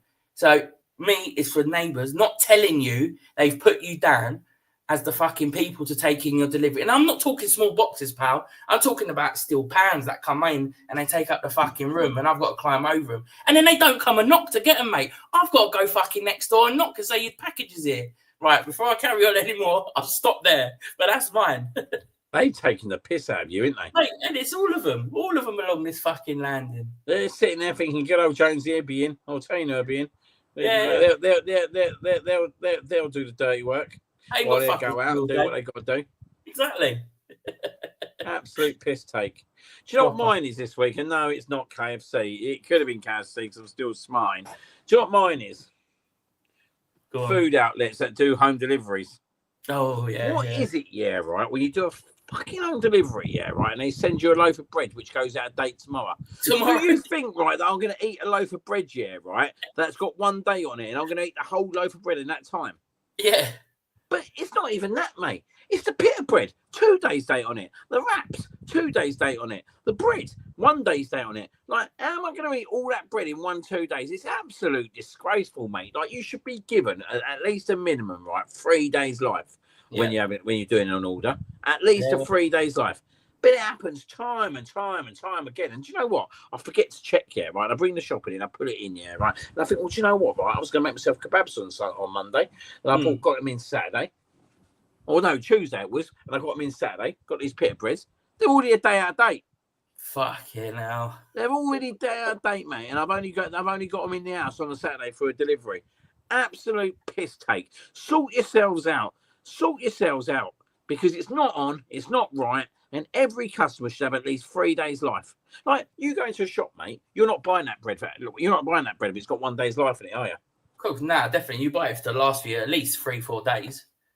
Do you know what I mean? It's outrageous, mate. So every single time it happens now, right, I'll get on the phone to them. I'll get on the phone to them now every single time. Well, they talk to you like you're in the wrong. Mate, they take the piss as well. I remember ordering some Whispers, like chocolate bars. They substituted them with apples. And what are they trying to say? What are they fucking trying to say? You know what I mean? Like, what you want to say there? I want my fucking chocolate, not apples. That's a fucking joke, isn't it?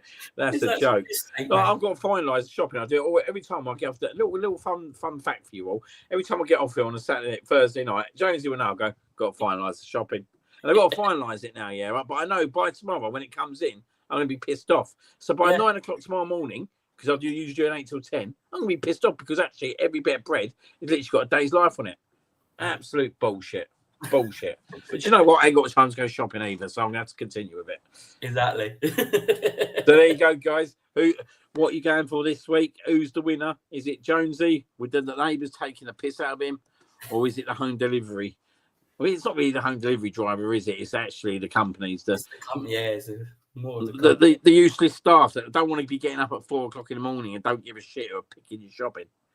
How hard is it to reach to the back and just grab an older date? Do you know what I mean? Mate, you know what it is. It's 4 o'clock in the morning. The poor bastards have probably been up since 3 to get to work. Yeah, and they're like, I can't be arsed for this. Yeah. Beep. Beep. And there's no excuse, man. I'll tell you why, because I used to run a retail store and I know exactly how it all works. So don't try and blag me either. Yeah, it looks like I'm in for a win this week, mate. You've got this one, pal. It looks like. Yeah, but your neighbours are taking the piss, by the way. They are. So are the food deliveries as well. So everyone's just taking the fucking piss, aren't they? And I'll tell you another thing that pisses me off: people that think they're going to do their big Christmas shop on Christmas Eve, and they're moaning when things are out of stock. Mate, we worked in retail. And I tell you, Christmas Eve, when people used to come in at like 10 minutes before the shop closed, expecting you to have everything. Do you know what I mean? Oh, it's fucking awful, isn't it, mate? I'm glad I'm not in that environment anymore. I've got to be honest. No way. Absolute glad.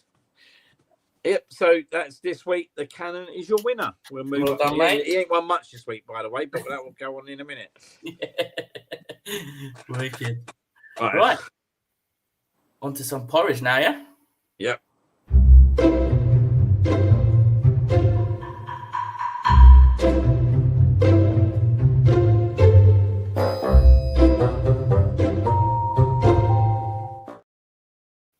I'll tell you what, as Rosie, you'd be very surprised. That is totally not true. It's not. You'd be totally surprised. That's not. Speak to two guys with big experience. Yeah, it's not. It's all the abuse comes from the women for me. Why I got Brussels sprouts? Hey.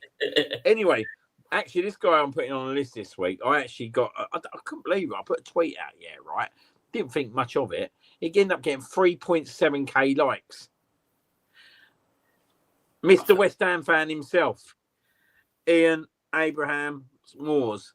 Mate, This guy. you thought you was funny the other day, didn't you, pal?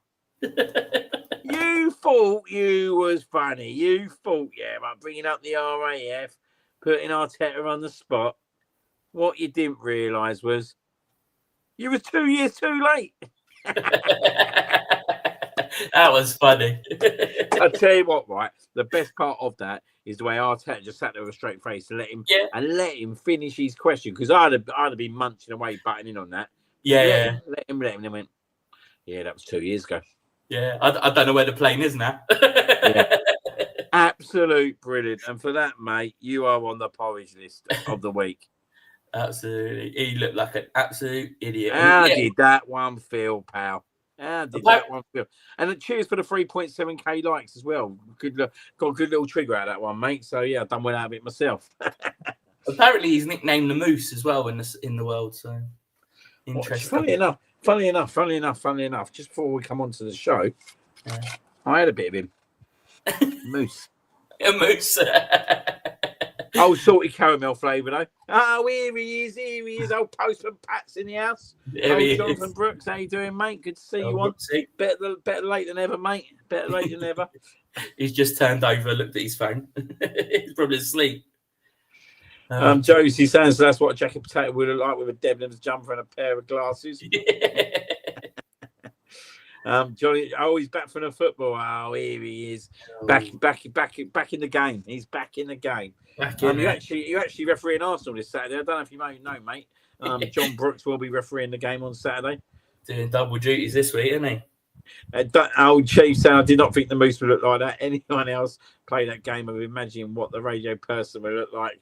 Oh, that definitely looks like him. The best one's Adrian Durham. Oh. And I'll say this again, how is he not on my See You Next Tuesday list as well at the moment? Yeah, soon to come. Plenty more shows to put him on there, trust me.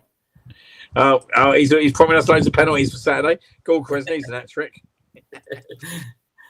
But yeah, well done, Mr. Moose. You are this week's Porridge List winner.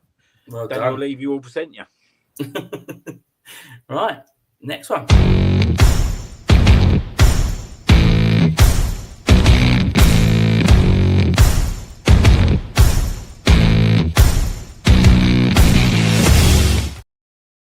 Language, Jonathan. This is a Cat Family show. We won't be putting that one in the chat, mate. I didn't see it. We don't agree with abusing referees. That's definitely a bit of man love there, isn't it? That's definitely a bit of man love. Chief and Brooksy been going on for a few years now. That bromance. But anyway, the Roman Reigns, we acknowledge you of the week, can only go to one guy. Jones. I'll let you discuss this one. There he is, mate. Only one guy only. There he is. Look at him, mate. He had a strange game, didn't he? It was it could have gone completely wrong. But no, in the end, it went completely right, didn't it? 96 minutes. And I don't know about you, mate, but this guy, when I've looked back on some of the goals he scored for us, they're important goals in big games. He's picked up man of the match awards, you know, against Spurs, against United. He's become the Tony Adams sort of role, Mr. Important at Arsenal. And mate, people know his game and he's going to pop up in the box and score a goal, but they can't stop him. He's like a freight train. He just, once he gets going and gets that momentum building, he's only going to meet that ball and it's going to crash in the back of the net. Yeah, well, like you said, he scored loads of big goals, didn't he? He scored at Anfield. He scored at Stamford Bridge. He scored at Tottenham. I thought, did we say big grounds? Yeah. No, mate. Maybe we'll cut that one out of it. He scored at Manchester City. So yeah, he has popped up in the biggest of grounds, isn't he? And obviously he does pop up with some big winners. I remember that goal, that one against Fulham in the last minute he scored a couple of seasons ago. He's just an absolute threat, isn't he, from the set pieces, and he's just a colossal, really. Like, I didn't think he had the greatest game on Sunday, and I didn't think he had the greatest game against Man City, if I'm being totally honest here. But at the same time, he's not so good games are probably a lot better than most people, and he's been so consistently good over the last 2 years, and he's definitely been our best defender by far. And when you look at his defence now, like Saliba, Mascara, Hikape, Gabriel, Timber, White, Calavori, Skelly, it's just unbelievable, isn't it? The amount of talent that sits there. It's crazy. Our defence, great teams are built on a great defence. I mean, we've got the foundations there. Do you know what I mean? And it's just every one of them defenders now you can think on, and that will come on, and they'll do just as good a job as the person who's gone off or is injured. Gone are the days of worrying about Mustafi and Squillaci, mate. Gone are the days. Did you see that team early on against Olympiacos? Yes. What was Springbok doing at right back? It must have been Mustafi was at right back, surely. It must have been, yeah. I don't know. What was his name? What was his name? He was the Greek geezer, weren't he? Yeah, it's Mavropanos, isn't it? No, not him. It was the other one, the older one, weren't it? Socrates. He was a right back. I was like, mate, what was it? Socrates, Luis, Mustafi, and Kalashnik. No, Saka was our left back. Saka was playing left back. Saka was our best player. He got our star rating. That's crazy. Absolute disastrous, mate. The Unai Emery era.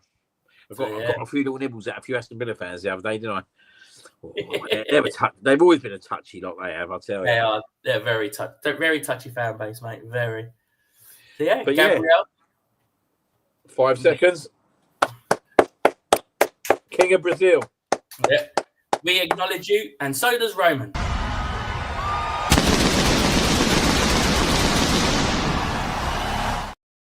There we go. So we're going to go on to our last tribute of the day. We have got another Cannon and Jonezy goat this week. Fun enough, so we're treating you with 2, aren't we, sir? We are indeed. Let's run the titles and introduce people to our second goat of the night.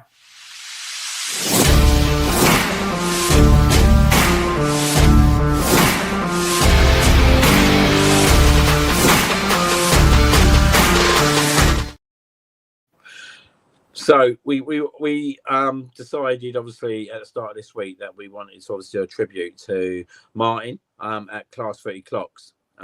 So if it is a tribute to Martin, every so often in a community like ours, someone comes along who doesn't just take part, they elevate everything around them.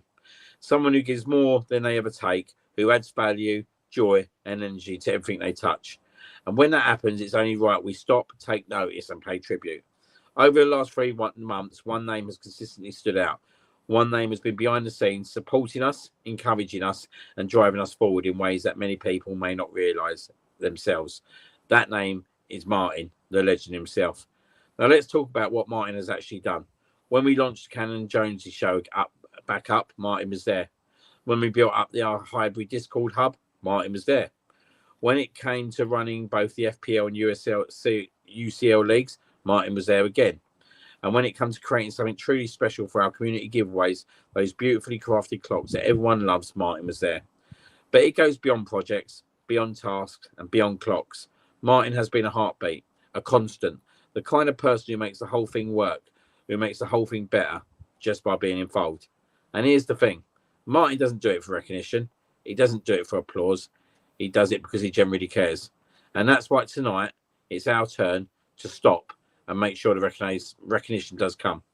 Because not all heroes wear capes. Some create clocks. Some quietly support everything they do. Some lift up a community day after day, week after week. That's Martin. So from us all, and on behalf of the entire community, Martin, thank you very much. You are a legend. You are part of our family. And this place simply wouldn't be the same without you. Thank you, Martin. Brilliant, mate. Good words. Martin, what a legend, mate. Absolute legend. Like you say, not just wrestling as well. Like I would have never thought he would, could create a wrestling clock and stuff like that. But he was straight on it. So, but he's not just that, mate. Not just to help him and give away. It's also he messages as well, doesn't he? With the support. He's always the first one to message after a show saying, "Well done, lads." He'll watch it back. The thing, he's worked nights, so doesn't he? So he tends to watch it on his lunch break and stuff like that. And there's always good words of encouragement from him, and it's just great to have general guys like this who are around us at the moment with what we're doing and what we're trying to achieve. And like you say, mate, we couldn't do it without these people around us, and he's truly one of the greats, and just glad to have him part of the show, part of the family, and long may it continue with the work we do alongside him as well and help him promote his stuff. No, absolute great words there, mate. And obviously one thing I would say is that actually when I go to him, like I went to him on Tuesday and I said, look, I'm starting up this new show. I want us to do a clock around the Emirates Stadium. So we go back and forward. And I'll tell you what, the clock he's created, actually, I think it's one of his best that he's created so far. And one that I think will be a really good piece in whoever wins it. But it's not just that.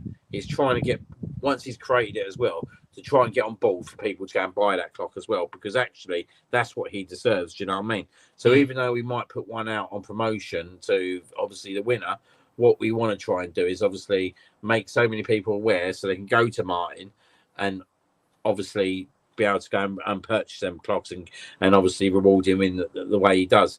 And what I would say as well is, when we start, I noticed yesterday when we started obviously liaising with him, I think he had something like about 200 followers, but it's great to see that he's over 1,000 now in a space of a month or 2 months, and it just shows you, actually, all the hard work that he's been doing is finally being recognised. Yeah, and absolutely. Please, guys, if you're around, if we ever do a tweet and we're promoting some of his stuff, a repost don't take much whatsoever. No. Just think that supports him and supports the role that he does, and is an income for him as well. But he's done so much for the community, and honestly, without him, we would be much weaker. Yeah, absolutely, mate. Totally agree. Just gonna go into some words, obviously, around that. Let's have a look. Right, so we got Margaret saying, Martin, what a legend. John Brooks saying, well done, Martin. Laura is a legend, what a generous guy. Yeah. Anthony saying, big up, Martin. Andrew saying, nice guy, always like us, likes other people's posts as well. Margaret loves her clock. Jason giving it some claps. Rosie giving it a love heart. Ross giving the thumbs up. Tarek saying his clocks are amazing. Posh Bertie giving a clap. Sumin giving him applause as well. But yeah, absolutely brilliant. Here we go. Still in more. Martin is such a legend. And this is very well deserved. Posh Bertie thanking you all for the Raymond's Rain clock as well. We'll do a round of applause in a sec, guys. Definitely. But yeah, absolutely great to see it. Catherine saying legend. It ain't stopping, mate. It just shows you actually the love that there is. Martin's always everyone else's number one supporter. Such a selfless guy that does it purely for the love. Absolutely. So look, guys, let's give Martin a 5-second round of applause. I know you'll all be with us. Thank you, Martin.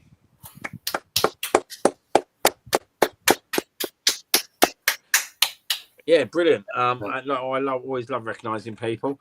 But we're going to go into the final part tonight, which is the Gary Reid Desmonds. Let's do it.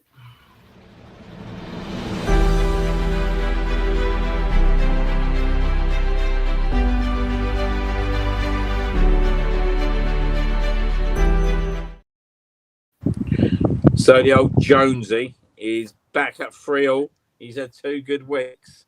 It was on a knife edge, wasn't it, that last game?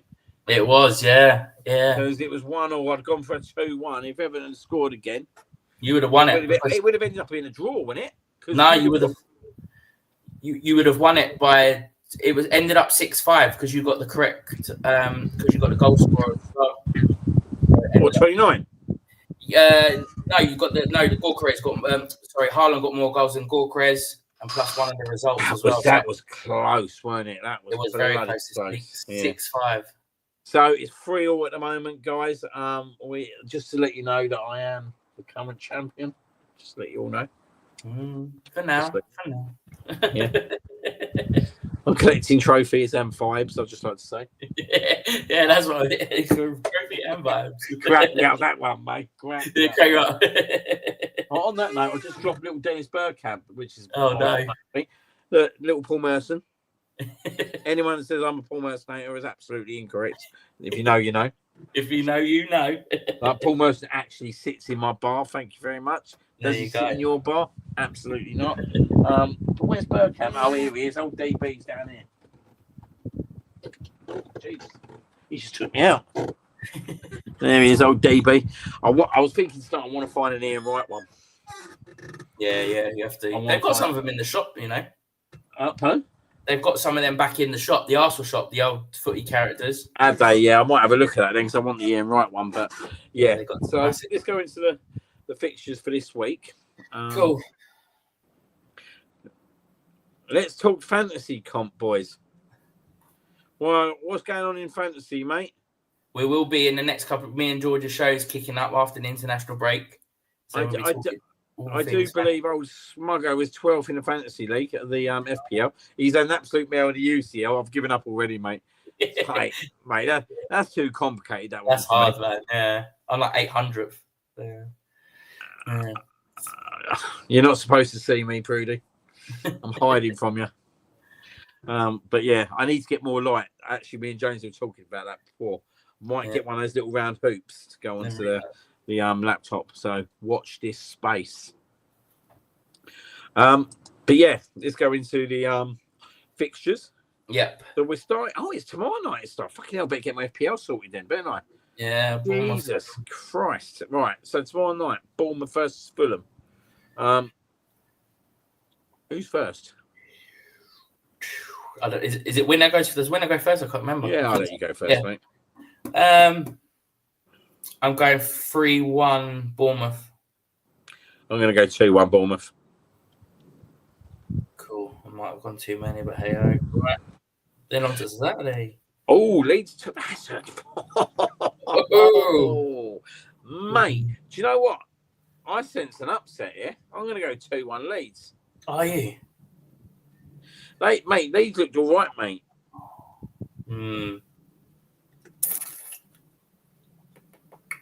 I'm going to go 2-1 Spurs. Wow. You've heard it there, guys. You've heard it there. You were waiting for it. Yeah, I've reeled him in now, mate. I reeled him. I'll put it out there, and he had to go again. I'll put the old bait out. Right. I know you guys are being sick at the moment. But there you go. Arsenal, West Ham. Ooh. This is I tell you what, mate. This could be anything, couldn't it? This could be anything. I don't see them scoring, so I'm going 4-0.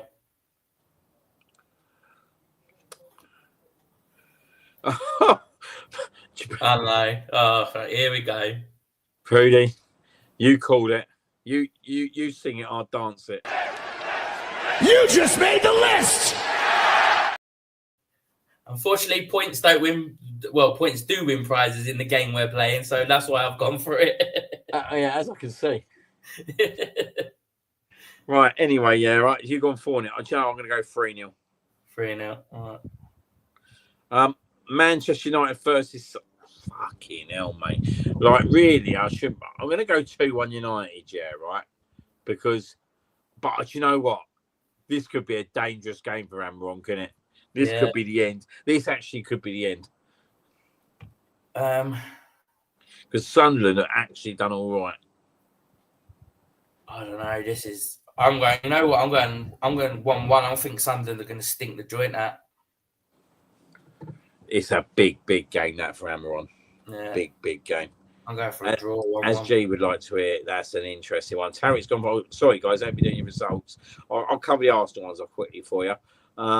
So Catherine's gone 5-0. Ross has gone 4-0. Yeah. Anthony's gone 4-1. Barwick's gone 3-0. Tarry's gone 1-0. And Andrew's gone 2-1. Barwick's going for Grock hat trick. Laura's gone 5-0. Chief's gone 3-1. And then I think we're talking about the other games. I'll just let them run down, guys. Oh, here she is. Do you know what, right? If they win on Saturday, mate, you are getting a message from me. They are getting it. You're getting it. Mate, they've got to win. If they can't win that, then behave. Don't get me wrong. I'd rather be wrong and let Jonesy win again. That's how much I enjoy the demise. A lot of people are going Sunderland, to be fair. Oh, yeah, look. 3-1 Sunderland, 2-0 Sunderland. Right, the next game, Chelsea-Liverpool. This is a crunch. It is. It's me, is it? Yeah, it is. I'm going. Oh, mate, Chelsea are fucking. Have they got any players? I don't know why, but I'm thinking 3-1 Chelsea.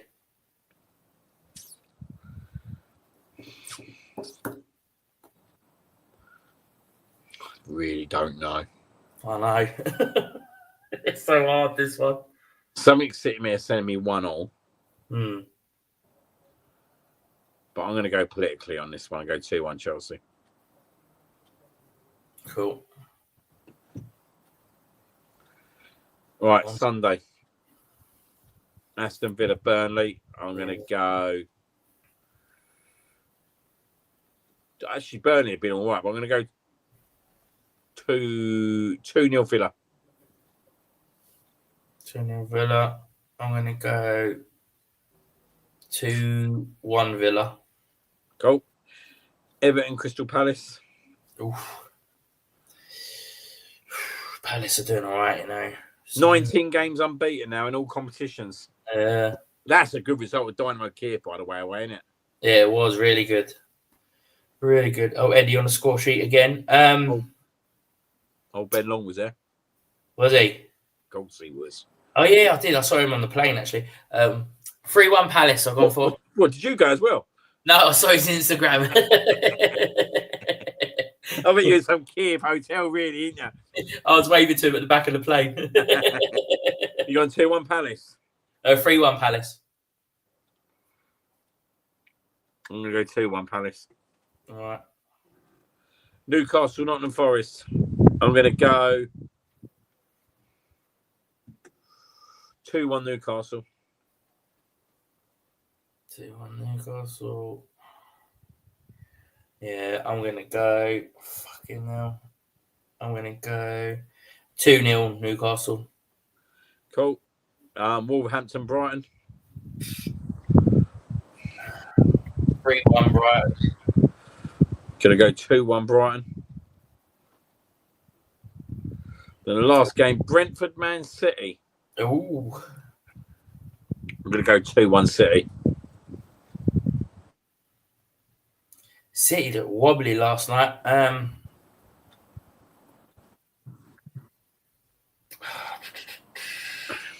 This might do a fucking. They could do a Brentford upsetting them there, couldn't we?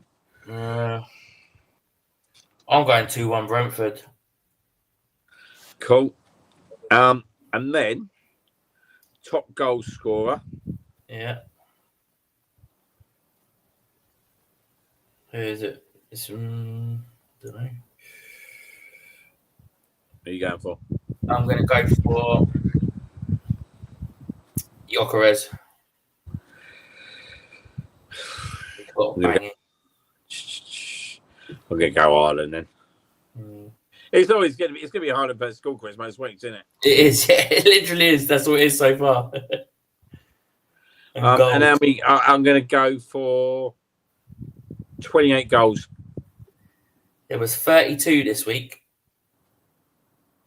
I think it was. So you're going for 28. I'm going for 30. Cool. I do like this one. This cracked me up. Eric Dyer. What the hell was he taking the penalty? To be fair, he has actually got a good record against taking penalties, isn't he? He has, yeah. Andrew Mayer's expecting a big old face, 37 goals. 37 goals? I think he's expecting 10 at Arsenal. What's gone 30? Catherine's gone 31. So we are locked in. We are locked in at 3 apiece. Who's going to go into the international break? Ooh. Smug. Who's going to go in? Top dog at the break. The Parrot. And by the way, guys, an Arsenal win on Saturday and Liverpool fail to win, a friend of ours might make the next show. It is Perez. Perez has been seen in the skies, mate. He's been seen above North London. If you know, you know. If you don't know, you might meet the Perez next Thursday night. He's had a few trips. He's had a few trips to the Coronet as well, hasn't he, old Perez? He has had a few trips. So there you go. If you know, you know. I'm going to go into the last part of the show because I've got to finish up my order soon, you know. So it's serving for the Rosie MVP of the week.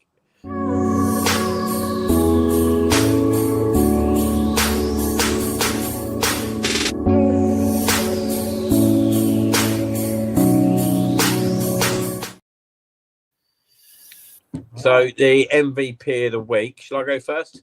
Yeah, go on. You go first. I've got 2 as it goes. Oh, but I'm hoping you might. I don't think you. I'm not sure you choose the 2. I'm going to go for. Go on. I'm going to go for Laura. Right. I'm going to go for Laura. Yeah. She's consistently here every time. Supports us all the time. Yeah. And she digs out Rosie all the time as well, and that's why she deserves it. So, Laura, you are my MVP of the week, and it's even more sweet because it's Rosie's award. There you go. Laura, you are this week's MVP winner of the week. We need to see a Laura versus Rosie show one day. Oh, that would be brilliant. Oh yeah, I reckon get rid of the Cannon and Jonezy and have the Laura and Rosie show. And you know what? I'm going to go for someone as well. I'm going to go for Margaret, another one, mate, who's always in the shows, always reposting our stuff, commenting as well. You all do, really. You know, this isn't just to say who does the most or whatever like that. It's just we want to recognise every one of you, and we do it week by week. So, but no, Margaret, absolutely, was checking in on me as well while I was sick. While the rest of you were taking the fucking piss. But no, I was. That's my one for this week. So thank you, Margaret. Yeah, Rosie. Wait till Celtic play Rangers and tell me that that's still the same, yeah? Yeah. I'll wait till Celtic Rangers. Do you know what? I do want to put a little shout out, though, to the Chief in Australia. Messaged me 12 hours ago asking what time it was on, and he's been here the whole show. So special recognition to the Chief as well. Absolutely. So, round of applause for the 2 winners, Laura and Margaret. Catherine sums it up perfectly. Yeah, real recognises real. Now, honestly, here we go. He's already started.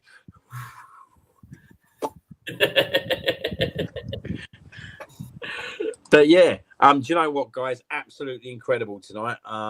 Thank you very much, obviously, for everyone who's come on.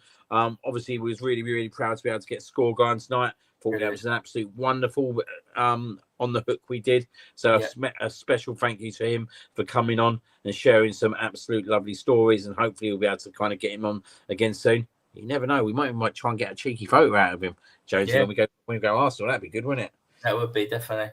No, brilliant to have him on tonight. Great insight and great coup there, mate. Good transfer business there. Keep your eyes open because Jonesy's trying to we might have a biggie. We might have a special guest again next week. I'm not gonna say nothing too much now because I'm just waiting on the crosses to be the crosses to be signed or whatever, the T's to be crossed. Yep. That's the one. And so we're just waiting to find out. But keep your eye on the socials. Yeah, and we'll always obviously let you know. We are looking to get some other pet guys on as well. And if you've got anyone that you think would be absolutely wonderful for the show, or got any ideas or any suggestions, or if you've got any links or you can communicate to people that would like to come on that you think would be good names to come on here, let us know. Give myself, Jonesy, a DM, and we'll be more than happy to obviously have that discussion. And yeah, we'll always want to get Arsenal legends on the show, and the more we can get on, firstly, the better it broadcasts them, but obviously we enjoy bringing them on as well to obviously give you the satisfaction of having some good people to listen to, apart from myself and Jonesy. Yeah. And Ross is it well there, mate. Just to let you know, and Catherine, they're all correct you now. Cross the T's and dot the I's, Jonesy. Thank you very much, guys. What would I do Ross, without you? And all I'll say is, Ross, don't speculate at the moment, mate. No speculations yet, mate. We're not giving names out. We don't give names out until it's signed, sealed, and delivered. If you know, you know. Absolutely. But yeah, guys, honestly, thank you very much again. As always, we always say that you guys make the show. We've had over 500 people watch the show tonight on all socials, so that is absolutely incredible. So we move to Saturday. Arsenal, West Ham. Surely we can't lose on a third year in a row, can we? Nah, fuck it. We're going to hammer them. Good night. Good night.